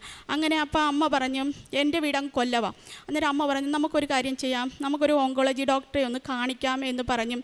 അങ്ങനെ ഓങ്കോളജി ഡോക്ടറെ കാണിച്ചപ്പോൾ ഡോക്ടർ പറഞ്ഞു ഇതിനകത്തുണ്ട് സംഭവം, പക്ഷേ നമുക്കൊരു കാര്യം ചെയ്യാം, മുഴയും കൂടി ഇല്ലേ, അപ്പം നമുക്കിതങ്ങ് ന്യൂട്രൻസ് മൊത്തത്തിൽ അങ്ങ് റിമൂവ് ചെയ്ത് കളഞ്ഞാൽ എന്താന്ന് പറഞ്ഞു. അങ്ങനെ കഴിഞ്ഞ മാസം 27-ാം തീയതിയിലത്തേക്ക് ഡേറ്റ് എടുക്കാമെന്ന് ഡോക്ടർ പറഞ്ഞു. അപ്പോൾ അപ്പം ഞങ്ങളുടെ വീട്ടിൽ തിരിച്ചു വന്നപ്പോൾ എല്ലാവർക്കും നല്ല പനിയെന്ന് വെച്ചാൽ ആർക്ക് വിണ്ണിക്കാൻ രീതിയിലുള്ള പനിയായി. അപ്പം 24-ാം അഖണ്ഡ ജപമാല റാലിയിൽ പങ്കെടുക്കണമെന്ന് ആദ്യമായിട്ടാണ് ഞങ്ങൾ പങ്കെടുക്കുന്നത്. ഞങ്ങൾക്ക് അതിനകത്ത് പങ്കെടുക്കണമെന്ന് നല്ല ആഗ്രഹം ഉണ്ടായിരുന്നു. എനിക്ക് ഏറ്റവും വലിയൊരു ആഗ്രഹമായിരുന്നു എൻ്റെ അമ്മയുടെ റാലിയിൽ പങ്കെടുക്കണമെന്ന്. അങ്ങനെ ഞാനും എൻ്റെ എത്ര പനിയായിട്ടും എൻ്റെ കുടുംബസഹിതം എൻ്റെ അമ്മയും അച്ഛനും മക്കളും ഞാനും എല്ലാം കൂടെ പക്ഷേ ഞങ്ങൾക്ക് പനി ഉണ്ടെങ്കിൽ പോലും ഒരു തരത്തിലുള്ള അസ്വസ്ഥതകളും വരാതെ ഞങ്ങൾ അവിടെ വരെ ആർത്തിക്കൽ പള്ളിയിൽ വരെ നടന്നു പോകാൻ ഞങ്ങളെ അമ്മ അനുഗ്രഹിച്ചു. പോകുമ്പോഴെല്ലാം ഞാൻ അമ്മയോട് പ്രാർത്ഥിക്കും, അമ്മേ എനിക്ക് സൗഖ്യം തരണമേ, അതിനകത്ത് മാരകമായ ഒന്നും തന്നെ കാണല്ലേ എൻ്റെ അമ്മേ, എൻ്റെ യൂട്രൻസ് പോവാൻ ഇടയാകരുതേ അമ്മ മാതാവേ, എൻ്റെ അമ്മയല്ലാതെ എനിക്ക് വേറെ ആരുമില്ല, എൻ്റെ അമ്മയോടല്ലാതെ എനിക്ക് വേറെ ആരോടും പറയാനില്ല എന്ന് ഞാൻ കരഞ്ഞ് പ്രാർത്ഥിക്കും. അങ്ങനെ ഞങ്ങൾ തിരിച്ച് വീട്ടിൽ വന്ന് രാത്രിയായി. പിറ്റേ ദിവസമായപ്പം എനിക്കൊരു ഫോൺ കോൾ വരുന്ന ഞങ്ങളെ അറിയാവുന്ന ഒരു ചേച്ചിയാണ്. പക്ഷേ ഞാനത് വിചാരിക്കുന്നില്ല, ചേച്ചിയല്ല എൻ്റെ മാതാവ് തന്നെയാണ് ഞങ്ങളെ അമ്മയെ ആദ്യം വിളിച്ച്. ആ ചേച്ചി അങ്ങനെ വിളിക്കുന്ന പോലുമില്ല, പിന്നെ എന്നെ വിളിച്ചിട്ട് ചേച്ചി പറഞ്ഞു, ഒരു കാര്യം ചെയ്യാം, നമുക്ക് അവളെ ഒന്ന് ഈ റിസൾട്ട് എല്ലാമായിട്ട് ഒരു ഗൈനക്കോളജി ഡോക്ടറുണ്ട് നല്ല NSCയിലിരിക്കുന്ന, ആ ഡോക്ടറെ നമുക്കൊന്ന് പോയി കാണി ചേച്ചി അവളെയായിട്ട്. പക്ഷേ അത് വിളിച്ചത് എൻ്റെ അമ്മയാണെന്ന് എനിക്ക് നല്ല വിശ്വാസം. അങ്ങനെ ഞങ്ങൾ പോയി ആ ഗൈനക്കോളജി ഡോക്ടറെ കണ്ട് ഇത് ഒത്തിരി ടെസ്റ്റുകളൊക്കെ നടത്തി അവിടെ ഓപ്പറേഷനുള്ള. അപ്പം പറഞ്ഞ് ഇതൊക്കെ എന്തിനാ ഒത്തിരി ഓപ്പറേഷൻ, ഇതിന് ടെസ്റ്റ് ഓപ്പറേഷനൊക്കെ. അന്നേരം എനിക്ക് ഈ ജപമാല റാലി പങ്കെടുത്ത് വന്നതിന് ശേഷം എനിക്ക് ബ്ലീഡിങ് ഒക്കെ നന്നായിട്ട് കുറഞ്ഞു. എനിക്ക് എൻ്റെ ഉള്ളിൻ്റെ ഉള്ളിൽ എനിക്ക് അൾട്രാസൗണ്ട് സ്കാനിങ് ഒന്നും കൂടെ എടുക്കണമെന്ന് ആഗ്രഹമുണ്ട്. പക്ഷേ അത് പറയാതെ തന്നെ ഡോക്ടറെ റൂമിൽ തന്നെ അൾട്രാസൗണ്ട് ചെയ്യുന്ന യന്ത്രമുണ്ടായിരുന്നു. അവിടെ വെച്ച് തന്നെ അത് നോക്കിയപ്പം ഡോക്ടർ നോക്കിയപ്പോൾ അമ്മ എടുത്ത് പറഞ്ഞു, അയ്യോ ഇതിന് അത്ര വലിയ ഈ കാണുന്ന അത്രയും മുഴയൊന്നുമില്ലല്ലോ, 5 സെൻറ്റിമീറ്ററുള്ള 2 കുഞ്ഞു ഫൈബ്രോയിഡാണെന്നല്ലോ കാണുന്നതെന്ന് പറഞ്ഞു. എന്നിട്ട് പറഞ്ഞു, മറ്റത് നമുക്ക് ഓപ്പറേഷൻ ചെയ്യേണ്ട കാര്യമൊന്നുമില്ല, നമുക്ക് അവിടുന്ന് ഈ ഹ്യൂമൻ പാപ്പിലോമിയ വൈറസിൻ്റെ DNA ടെസ്റ്റ് ഒന്ന് നടത്തി നോക്കാം, അതിനകത്ത് എന്തെങ്കിലും ഉണ്ടെങ്കിൽ മാത്രം നമുക്ക് യൂട്രസ് എടുക്കുന്ന കാര്യമോ പിന്നീടുള്ള കാര്യങ്ങൾ നമുക്ക് തീരുമാനിക്കാം എന്ന് പറഞ്ഞു. അപ്പോൾ ഞാൻ അന്നേരവും പോയപ്പോൾ ഉടമ്പടി തൈലം അടിവയറ്റിൽ പുരട്ടി 7 പ്രാവശ്യം വിശ്വാസ പ്രമാണം ചൊല്ലി. ഞാൻ ചെല്ലുമ്പോഴെല്ലാം അമ്മയുടെ കാശുകുരിശ് എൻ്റെ കയ്യിലുണ്ടെങ്കിലും ഞാൻ എൻ്റെ കയ്യിലും കൂടെ ഞാൻ വെച്ചുകൊണ്ട് പോയി അവിടെ ഇരുന്നും പ്രത്യക്ഷീകരണ പ്രാർത്ഥന ഞാൻ ചെല്ലുമായിരുന്നു. അപ്പം എൻ്റെ അമ്മയും അതേ കണക്ക് ചെല്ലും. അങ്ങനെ ഡോക്ടർ പറഞ്ഞു, എന്തായാലും എടുത്ത് അയക്കട്ടെന്ന് പറഞ്ഞു. അങ്ങനെ ഡോക്ടർ സെർവിക്സിൽ നിന്ന് ആ സെൽസ് എടുത്ത് പരിശോധിക്കാനായിട്ട് വിട്ടു. ഇന്നലെ ആയിരുന്നു അതിൻ്റെ റിസൾട്ട് വന്നത്. ഞാൻ പോയി റിസൾട്ട് വാങ്ങിച്ചപ്പോൾ അതിനകത്ത് ക്യാൻസറിൻ്റെതായ ഒന്നും തന്നെ ഇല്ലെന്ന് ഡോക്ടർ പറഞ്ഞു. ഒന്നും ചെയ്യേണ്ട കാര്യമില്ല. എൻ്റെ അമ്മയ്ക്കും തിരുക്കുമാരനും ഞാൻ കോടാനുകോടി നന്ദി പറയുന്നു എനിക്ക് ഈ സൗഖ്യം തന്നതിന്. രണ്ടാമതായെന്ന് വെച്ചാൽ എനിക്ക് ഈ ആഹാരം കഴിച്ചാൽ വയറ്റിൽ നിന്ന് പെട്ടെന്ന് ആഹാരം കഴിച്ചൊരു 5 മിനിറ്റ് കഴിഞ്ഞാൽ എനിക്ക് അങ്ങ് ടോയ്ലറ്റിൽ പോകണം, അങ്ങനത്തെ ഒരു ടെൻഡൻസി ഉള്ള ആളാണ്. അങ്ങനെ ഇവർ 3 വർഷം കൊണ്ടുണ്ട്. ഇത് വരുമ്പോൾ ഞാൻ എന്തോ എടുക്കും, അമ്മയുടെ ഉപ്പ് വെള്ളത്തിലിട്ട് ചെറുതായിട്ട് കുടിച്ച് അങ്ങനെ എനിക്ക് ഒത്തിരി അത് മാറിക്കൊണ്ടിരുന്നതായിരുന്നു. എന്നാലും അമ്മ പറഞ്ഞ് അത് വെച്ചുകൊണ്ടിരിക്കേണ്ട, ഒരു ഡോക്ടറെ കാണാമെന്ന് പറഞ്ഞു. അങ്ങനെ ഞങ്ങളൊരു ഗ്യാസ്ട്രോളജിയെ കണ്ടപ്പോൾ ഡോക്ടർ പറഞ്ഞു കൊളോണോസ്കോപ്പി ഒന്ന് ചെയ്ത് നോക്കാമെന്ന് പറഞ്ഞു. അങ്ങനെ കൊളോണോസ്കോപ്പി ചെയ്തുകൊണ്ടിരുന്നപ്പോൾ ഡോക്ടർ അമ്മയെ വിളിച്ചിട്ട് പറഞ്ഞു, ഇതുപോലെ ഇലിയം എന്ന് പറയുന്ന വയറിൻ്റെ ഒരു കുടലിൻ്റെ ഭാഗത്തായിട്ട് ഒരു അൾസസ് പോലെ കാണപ്പെടുന്നു, അൾസറിൻ്റെ അതൊന്ന് കുത്തിയെടുത്ത് ഒരു ബയോപ്സിക്കൊന്ന് കൊടുക്കണമെന്ന് പറഞ്ഞു. അന്നേരവും ഞാൻ കയറുമ്പോഴും പ്രത്യക്ഷീകരണ പ്രാർത്ഥന എന്നെക്കൊണ്ട് എത്ര പ്രാവശ്യം ചെല്ലാം അത്രയും പ്രാവശ്യം. പക്ഷേ രോഗം എന്തുവാന്ന് കണ്ടുപിടിക്കണം മാതാവ്. പക്ഷേ എനിക്ക് മാരകമായ ഒരു രോഗങ്ങളും അതിനകത്ത് വരുത്തരുതെന്ന് എൻ്റെ അമ്മയോടും എൻ്റെ തിരുകുമാരനോടും ഞാൻ മുട്ടിപ്പായി എത്ര പ്രാവശ്യം ഞാൻ വിശ്വാസ പ്രമാണം ചെല്ലാം. ആ കിടത്തി കൊളോണോസ്കോപ്പിക്ക് കൊണ്ടുപോകുമ്പോഴും അവിടെ കിടന്ന് ഞാൻ പ്രത്യക്ഷീകരണ പ്രാർത്ഥന ചൊല്ലിക്കൊണ്ടേയിരിക്കും. അങ്ങനെ അതിൻ്റെ റിസൾട്ട് 10 ദിവസം വന്നപ്പോൾ ഡോക്ടർ പറഞ്ഞു ഒരു കുഴപ്പവും ഇല്ല ഇയാൾക്ക്. അത് അതിനും 2 ടാബ്ലറ്റ് തന്നു. അതിപ്പോൾ കഴിച്ചതിൽ എനിക്ക് പൂർണ്ണമായിട്ടും അത് ഒത്തിരി മാറ്റമുണ്ട്. അതിനും എൻ്റെ അമ്മയെടുത്തും തിരുക്കുമാരൻ്റെ അടുത്തും ഞാൻ കോടാനുകോടി നന്ദി. ഈ സൗഖ്യങ്ങളെല്ലാം തന്ന എൻ്റെ അമ്മ മാതാവിന്, എൻ്റെ ഈശോയ്ക്ക് ഞാൻ എങ്ങനെ നന്ദി പറയണമെന്നറിയില്ല. ഞാൻ ഇനി എൻ്റെ ജീവിതം ഉടമ്പടിയിൽ തന്നെ തുടർന്നുകൊണ്ടിരിക്കും. എൻ്റെ അമ്മയ്ക്കും തിരുക്കുമാരനും ഞാൻ കോടാനുകോടി നന്ദി പറയുന്നു. യേശുവേ സ്തുതി, യേശുവേ ആരാധന, യേശുവേ സ്തോത്രം, യേശുവേ നന്ദി, ഹല്ലേലൂയ. യൂട്രസ് റിമൂവ് ചെയ്യണ്ടെന്ന് പറഞ്ഞ് എനിക്ക് ബ്ലീഡിങ്ങും കുറഞ്ഞ് എൻ്റെ ഫൈബ്രോയിഡ് ഞാൻ നടന്നു അമ്മയെടുത്ത് പോയിട്ട് വന്നപ്പോഴത്തേക്ക് അതിന് നന്നായിട്ട് ചുരുങ്ങിയെന്നാണ് പറഞ്ഞത് ഡോക്ടർ നോക്കിയപ്പം. അതിനും എന്നെ അനുഗ്രഹിച്ചതിന് എൻ്റെ അമ്മയ്ക്കും തിരുക്കുമാരനും ഞാൻ നന്ദി പറയുന്നു. കാരുണ്യ പ്രവൃത്തികളെന്ന് വെച്ചാൽ ഞാൻ പത്രം കൊണ്ടുവന്ന് ഇത് ഞാൻ അപ്പോൾ അവർ ചോദിക്കും എന്തിനാ പത്രം കൊടുക്കുന്നത്. ഞാൻ കാര്യങ്ങൾ പറയും ഇതുപോലെ കാര്യങ്ങളെന്ന്. അതിന് ഞാൻ പത്രങ്ങൾ വാങ്ങിച്ചുകൊണ്ട് ഇപ്പോഴും ഞാൻ 5 കെട്ട് പത്രം വാങ്ങിച്ചു കൊടുക്കാനായിട്ട്.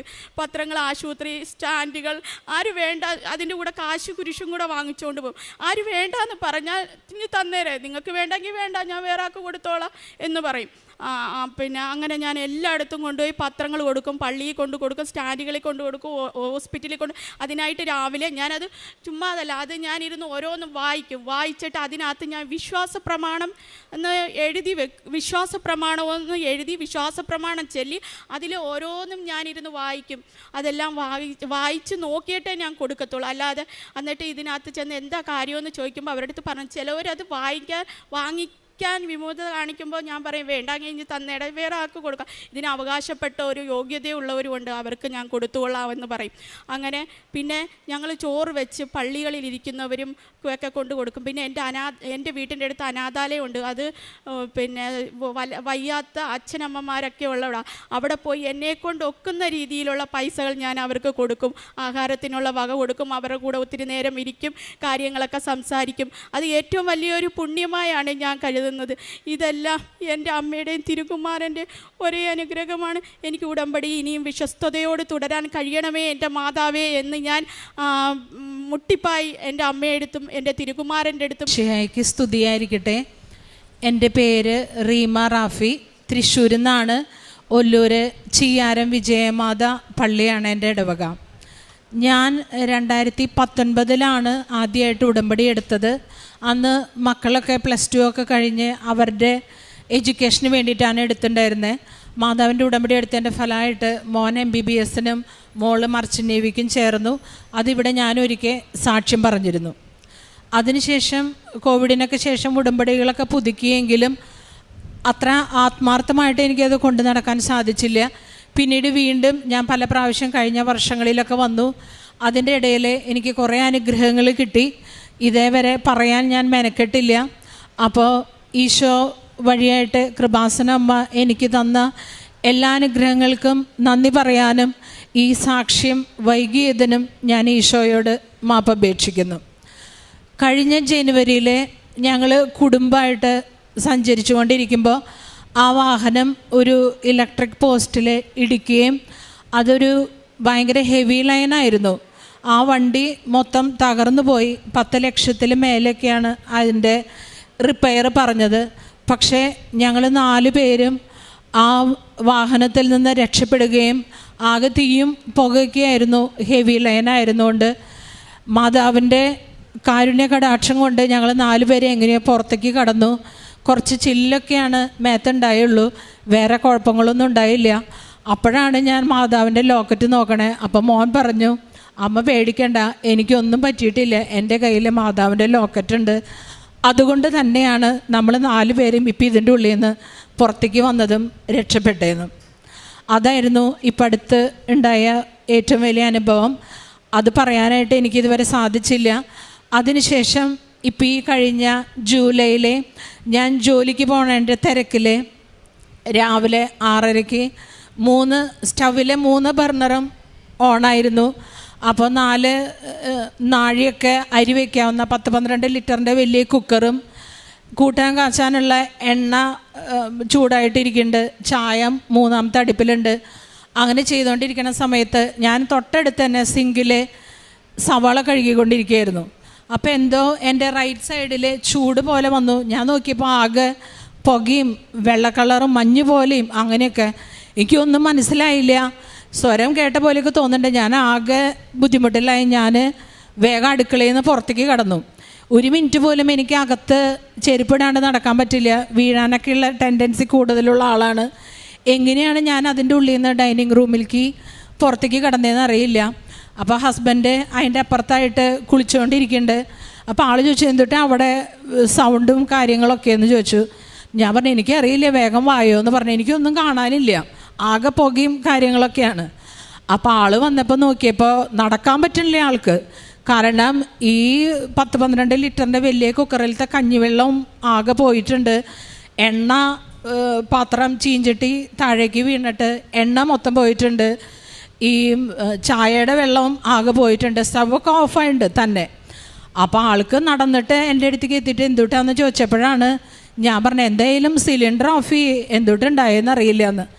അങ്ങനെ ആളെ ഇങ്ങനെയോ കടന്ന് സിലിണ്ടറൊക്കെ ഓഫ് ചെയ്തപ്പോൾ ഞാൻ നോക്കിയപ്പോൾ വലിയ തരക്കേടില്ലാത്ത അടുക്കളയാണ്. അടുക്കളയുടെ ഒരറ്റത്തു നിന്ന് ഉണ്ടായിരുന്ന സ്റ്റൗവിൽ നിന്ന് ഈ അറ്റത്തേക്കുള്ള ചുമരുമയ്ക്ക് ഈ വലിയ കുക്കർ തെറിച്ച് വീണിരിക്കുകയാണ്. ഞാൻ അതിൻ്റെ ഇടയിലാണ് തൊട്ടിപ്പുറത്ത് സവാള കഴുകിക്കൊണ്ടിരുന്നത്. അതെങ്ങാനും എൻ്റെ മേത്തെങ്ങാനും വന്ന് വീണെങ്കിൽ അത് ഞാനിപ്പോൾ ഇവിടെ ഉണ്ടാവില്ലായിരുന്നു.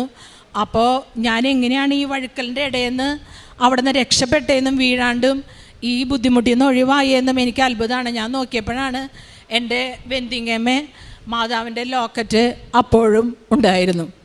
അങ്ങനെ ഞാൻ അതിൽ നിന്നും രക്ഷപ്പെട്ടു. അങ്ങനെ മാതാവിൻ്റെ ലോക്കറ്റ് വഴി സംരക്ഷണം ലഭിച്ച അനുഗ്രഹങ്ങളാണ് ഞാൻ പറഞ്ഞത്. പിന്നെ ഞങ്ങൾക്ക് തിരക്കേടില്ലാത്ത ഒരു 2 നില വീടും 6.5 സെൻറ്റ് സ്ഥലമൊക്കെ ഉണ്ട്.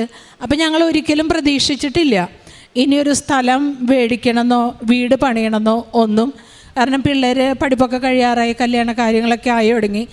അപ്പോഴാണ് അപ്രതീക്ഷിതമായിട്ട് ഹസ്ബൻഡിനോട് ഒരാൾ സ്ഥലത്തിൻ്റെ കാര്യം പറയുകയും ഞങ്ങൾക്കിപ്പിള്ളേൻ്റെ ഇരട്ടി സ്ഥലം മെയിൻ റോഡിൽ തന്നെ, ഞങ്ങളുടെ കുറച്ചുള്ളിലേക്ക് പോകണം, മെയിൻ റോഡിൽ തന്നെ മേടിക്കാൻ ഞങ്ങൾക്ക് സാധിച്ചു. അതിൻ്റെ രജിസ്ട്രേഷനൊക്കെ കഴിഞ്ഞ മാസം കഴിഞ്ഞു. ഇനിയിപ്പോൾ അതിൻ്റെ മതിൽ പണിയാനായിട്ടുള്ള കാര്യങ്ങൾ ഇന്നും നാളെയായിട്ട് തുടങ്ങണം. 4ാമത്തെ അനുഗ്രഹം, എനിക്ക് മുട്ടുവേദന ഭയങ്കരമാണ്. ജോലിക്കൊക്കെ പോകുന്ന വെച്ചാലും ഞാൻ റാമ്പ് അല്ലെങ്കിൽ ലിഫ്റ്റൊക്കെയാണ് ഉപയോഗിക്കുക. ഡോക്ടറെ കാണിച്ചപ്പോൾ 2 മുട്ടും തേയ്മാനാണ്, ഇടത് ഭാഗം തീരെ പറ്റില്ല. അപ്പോൾ ഞാൻ അഖണ്ഡ ജപമാല റാലിക്ക് പോകണമെന്ന് 2021 തൊട്ട് ആഗ്രഹിച്ചതാണ്. എന്തെങ്കിലുമൊക്കെ തടസ്സങ്ങൾ വരും. പിന്നെ ഈ മുട്ടുവേദനയുള്ള കാരണം ഇത്ര കിലോമീറ്ററൊന്നും എനിക്ക് നടക്കാൻ പറ്റില്ല എന്ന് മക്കളും പറയും. അതുകൊണ്ട് ഞാൻ ആ ആഗ്രഹം ഉപേക്ഷിച്ചിരിക്കുകയായിരുന്നു. അങ്ങനെ ഈ വർഷവും ഞാൻ ആഗ്രഹിച്ചു. അപ്പോൾ ഓരോ വർഷം ഇങ്ങനെ നമ്മൾ കഴിയുമ്പോൾ ആഗ്രഹങ്ങൾ പറയുമ്പോൾ 2024 പറഞ്ഞു അഖണ്ഡ ജപമാല റാലിക്ക് പോകണമെന്ന്. 25 വിചാരിച്ചു. ഞാൻ പോകാൻ പറ്റില്ല എന്ന് തന്നെ കരുതി. എങ്കിലും ഞാൻ പേരൊക്കെ കൊടുത്ത് ഞങ്ങളുടെ അവിടെ നിന്ന് കുറച്ച് പേര് പോകുന്നുണ്ടായിരുന്നു. അവർ പ്രാർത്ഥനയൊക്കെ നടത്തുന്നുണ്ടായിരുന്നു. പക്ഷേ എനിക്ക് ജോലിയുള്ളത് കൊണ്ട് എനിക്ക് അവരുടെ അഖണ്ഡ ജപമാലയിലൊന്നും അവർ 13-ാം തീയതി സമയമുള്ളപ്പോഴൊക്കെ അവർ കൂടി പ്രാർത്ഥിക്കേണ്ടത്. എനിക്കൊന്നിനും പറ്റിയിട്ടില്ല. ഞാനിങ്ങനെ ജോലിക്ക് പോകുമ്പോഴും വരുമ്പോഴൊക്കെയാണ് പ്രാർത്ഥനകൾ എത്തിക്കുക. കുടുംബ പ്രാർത്ഥനയാകുമ്പോഴേക്കും ചിലപ്പോൾ ഉറക്കമൊക്കെ വരും. അങ്ങനെയൊക്കെയാണ്. അപ്പോൾ ഞാൻ ഒട്ടും പ്രതീക്ഷിച്ചില്ല. പക്ഷേ എനിക്ക് അഖണ്ഡ ജപമാല റാലിക്ക് തുടക്കം മുതലേ ഞങ്ങൾ രാത്രി പോകുന്നു 10 മണിക്ക് അവിടെ നിന്ന്. ഇവിടെ 3:30 ആകുമ്പോൾ എത്തി. 3:45 പുലർച്ചെ അഖണ്ഡ ജപമാല റാലി തുടങ്ങുമ്പോൾ ഞങ്ങൾ നടന്നിട്ട് ഞാൻ 8 മണി വരെയൊക്കെ സുഖമായി നടന്നു. പിന്നെ മണൽ തീരത്തൊക്കെ എത്തിയപ്പോഴാണ് കാലിന് കുറച്ച് കുഴച്ചിലൊക്കെ വന്നത്. അങ്ങനെ 10-10:30 ആകുമ്പോഴേക്കും ഞങ്ങൾ എല്ലാവരും, വയസ്സായവരൊക്കെ ഉണ്ടായിരുന്നു, അവർ വന്നിട്ടുണ്ട്. അങ്ങനെ എല്ലാവരും അവർ ചിലവർ കുർബാന തുടങ്ങണേക്കാളും മുന്നൊക്കെ എത്തി. ഞങ്ങളങ്ങനെ എത്തി. അത് അഖണ്ഡ ജപമാല റാലി വിജയകരമായിട്ട് പൂർത്തിയാക്കാൻ എനിക്ക് സാധിച്ചു. അതൊരു വലിയ അത്ഭുതമായിട്ടാണ് ഞാൻ കാണുന്നത്. അതിനുശേഷം ഞാൻ വിചാരിച്ചു 2 ദിവസം ചിലപ്പോൾ ലീവ് എടുക്കേണ്ടി വരും, ഡ്യൂട്ടിക്ക് പോകാൻ പറ്റില്ല എന്നൊക്കെ കരുതി. പക്ഷേ അതും എനിക്ക് സാധിച്ചു. കഴിഞ്ഞ വർഷം 2024 ഞാൻ പിള്ളേരുടെ ഹോസ്റ്റലിലേക്ക് പോയപ്പോൾ അവിടെ ഒന്ന് സ്ലിപ്പ് ചെയ്തിട്ട് കാറിൽ നിന്നൊരു സാധനം എടുത്തതായിരുന്നു. അപ്പോൾ ഒന്ന് വെറുതെ ഒന്ന് സ്ലിപ്പ് ചെയ്ത് വീണു. പിന്നെ എനിക്ക് ഈ ഷോൾഡർ അനക്കാൻ പറ്റണില്ല. അങ്ങനെ 1-2 ആഴ്ചയ്ക്ക് ലീവ് എടുത്തു. പിന്നെയും ഈ കൈ പൊന്തിക്കാനോ കാര്യങ്ങൾ ചെയ്യാനൊന്നും പറ്റണില്ല. അങ്ങനെ 1-2 ഡോക്ടർമാരെ കണ്ടു. ആദ്യം അൾട്രാസൗണ്ട് സ്കാനും എക്സ്റേ ഒക്കെ എടുത്തു. വലിയ കുഴപ്പമൊന്നുമില്ല. പിന്നീടാണ് MRI ഒക്കെ എടുത്തത്. അപ്പോൾ ഈ റൊട്ടേറ്റർ കഫ് ഇഞ്ചുറി എന്ന് പറഞ്ഞിട്ട് ഈ ഷോൾഡറിൻ്റെ മസിൽ മൊത്തം 4 മസിലുണ്ട്. അതിൽ 2 മസിലും പൊട്ടിയിരിക്കുകയാണ്. അത് എല്ല് പൊട്ടനേക്കാളും ബുദ്ധിമുട്ടാണെന്ന് ഡോക്ടർമാർ പറഞ്ഞു. ഞാൻ ഇത് ഇത്ര നാളും അതിനെക്കുറിച്ച് അങ്ങനെ കേട്ടിട്ടുണ്ടായിരുന്നില്ല. അപ്പോൾ എനിക്ക് ആകെ ടെൻഷനായി. ഇത് ഫ്രാക്ചർ, എല്ല് പൊട്ടനേക്കാളും ഇത് 2-3 മാസമൊക്കെ റെസ്റ്റ് എടുക്കേണ്ടി വരും. പിന്നെ കൈ ഉയർത്താനോ കാര്യങ്ങൾ ചെയ്യാനോ ഒന്നും ബുദ്ധിമുട്ടാവും എന്ന് പറഞ്ഞു.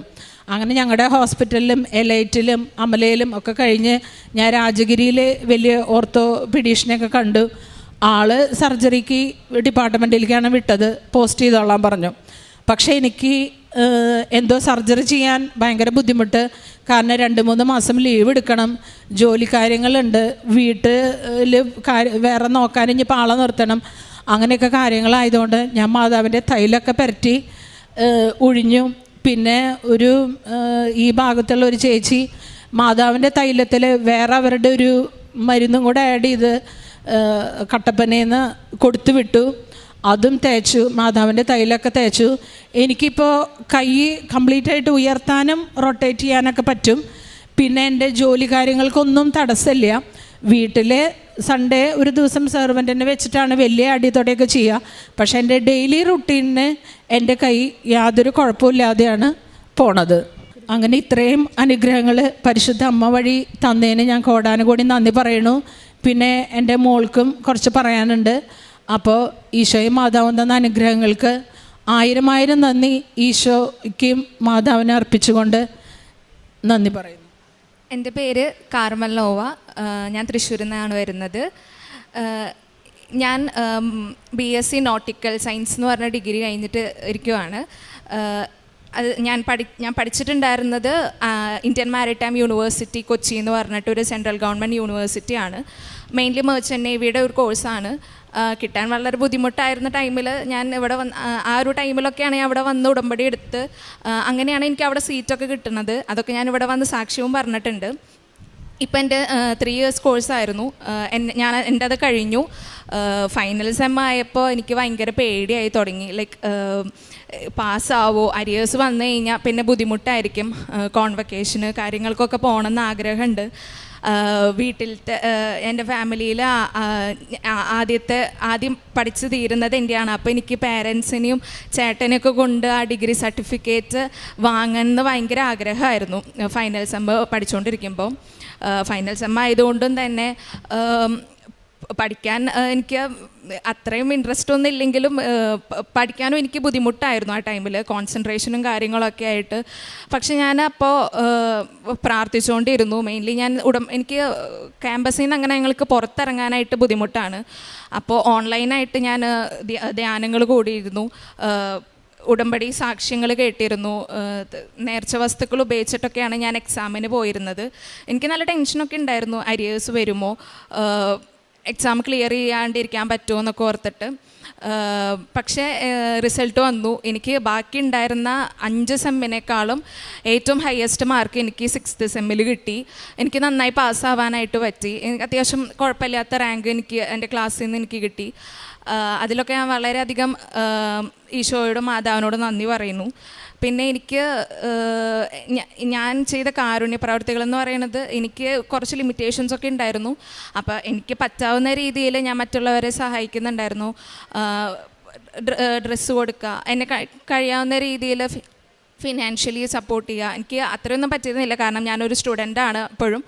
അപ്പോൾ പാരൻസിൻ്റെ ഹെൽപ്പോട് കൂടിയാണെങ്കിലും എനിക്കതൊക്കെ ചെയ്യാൻ പറ്റിയിരുന്നു. മെയിൻലി ഞാൻ എൻ്റെ ഫ്രണ്ട്സിൻ്റെ അടുത്താണ് ഈശോയെ കുറിച്ചാണെങ്കിലും മാതാവിനെ കുറിച്ചാണെങ്കിലും പറഞ്ഞു കൊടുത്തിരുന്നത്. അങ്ങനെ അവർക്ക് ഓൺലൈനായിട്ട് ഉടമ്പടി എടുക്കാനൊക്കെ ഞാൻ ഹെൽപ്പ് ചെയ്തിട്ടുണ്ടായി. അതൊക്കെയാണ് ഞാൻ ചെയ്ത കാരുണ്യ പ്രവൃത്തികളെന്ന് പറയുന്നത്. പിന്നെ ഒരു ദിവസം ഞാൻ വീട്ടിൽ വന്ന് പ്രാർത്ഥിച്ചുകൊണ്ടിരിക്കുമ്പം അന്നെന്താണെന്ന് എനിക്കറിയില്ല, ഞാൻ പെട്ടെന്ന് മെഴുതിരിയിലേക്ക് നോക്കുകയാണ്. കാരണം മെഴുതിരി നന്നായി ആളി കത്തുന്നുണ്ട്. സാധാരണ അവിടെ ഫാനൊന്നും ഇട്ടിട്ടില്ല, ഞാൻ ഫാൻ ഇടാതെയാണ് പ്രാർത്ഥിക്കുന്നുണ്ടായിരുന്നത്. അപ്പോൾ നന്നായി ആളി കത്തുന്നു. അതങ്ങനെ കത്തേണ്ട ആവശ്യമൊന്നും ഇല്ലാത്തത് കൊണ്ട് ഞാൻ ആ മെഴുതിരീനെ നോക്കുന്നു, ആ കത്തുന്ന തിരിയെ നോക്കുന്നു. ആ കത്തിയ തിരി ചെറുതായി വരുന്നു. കുറേ നേരം അങ്ങനെ ആളി കത്തിയത് കൊണ്ടാണ് ഞാൻ ആ തിരീനെ നോക്കുന്നത്. അല്ലെങ്കിൽ ഞാൻ മാതാവിൻ്റെ അവിടെ ഒരു ഫോട്ടോ ഉണ്ട്, ആ ഫോട്ടോ നോക്കിയിരുന്ന് പ്രാർത്ഥിക്കുമായിരുന്നു. അപ്പോൾ ഈ തിരി ആളി കത്തുന്നു. അപ്പോൾ ഞാൻ തിരീനെ നോക്കുമ്പോൾ ആ തിരി ഇങ്ങനെ ചെറുതായി വരാണ്, അതിൻ്റെ ആ തിരിനാളം. അങ്ങനെ ചെറുതായി ഞാൻ നോക്കുമ്പോൾ ആ ലൈറ്റിൻ്റെ ഉള്ളിൽ മാതാവിൻ്റെ ഒരു ഷെയ്ഡ് ഞാൻ കാണാണ്. അപ്പോഴാണ് എനിക്ക് എന്താ സംഭവം എന്നൊന്നും മനസ്സിലായില്ല ആക്ച്വലി ആദ്യം കണ്ടപ്പോൾ. കാരണം എനിക്കിത് എൻ്റെ ഫസ്റ്റ് ടൈമാണ് ഞാൻ അങ്ങനെ കാണുന്നത്, അല്ലെങ്കിൽ ഒരു എക്സ്പീരിയൻസ് ചെയ്യുന്നതും. ഞാൻ പെട്ടെന്ന് പേടിച്ചു പോയി. എനിക്ക് ഒന്നും മനസ്സിലാവുണ്ടായിരുന്നില്ല. പിന്നീടാണ് എനിക്ക് മനസ്സിലായത്, ഓക്കെ ഇങ്ങനെയാണ് നടക്കുന്നത്. ഞാൻ പേടിച്ച് അമ്മേനെ വിളിച്ചു. വീട്ടിൽ ആരും ഉണ്ടായിരുന്നില്ല ആ സമയത്ത്. അവസാനം ഞാൻ കണ്ടുകൊണ്ടിരിക്കുന്നുണ്ട്. അപ്പോൾ എനിക്ക് പേടിച്ചിട്ടാണോന്ന് അറിയാം. ഞാൻ പെട്ടെന്ന് അമ്മേനെ വിളിച്ചു. ഞാൻ സ്റ്റിൽ കണ്ടുകൊണ്ടിരിക്കുന്നുണ്ടായിരുന്നു. ഒരു 10 to 5 minutes അങ്ങനെ അത് കത്തുന്നുണ്ടായിരുന്നു. എന്നിട്ട് ഞാൻ അമ്മോട് പറഞ്ഞു. അപ്പം അമ്മ പറഞ്ഞു പേടിക്കണ്ട, പ്രാർത്ഥിച്ചാൽ മതി. അങ്ങനെ ഞാൻ പെട്ടെന്ന് പക്ഷേ പ്രാർത്ഥിച്ചു. പിന്നെ ഞാനത് കെടുത്തി. അതാണ് എൻ്റെ എക്സ്പീരിയൻസ്. ഇത്രയും അനുഗ്രഹങ്ങൾ തന്ന ഈശോയ്ക്കും മാതാവിനും ഞാൻ നന്ദി പറയുന്നു.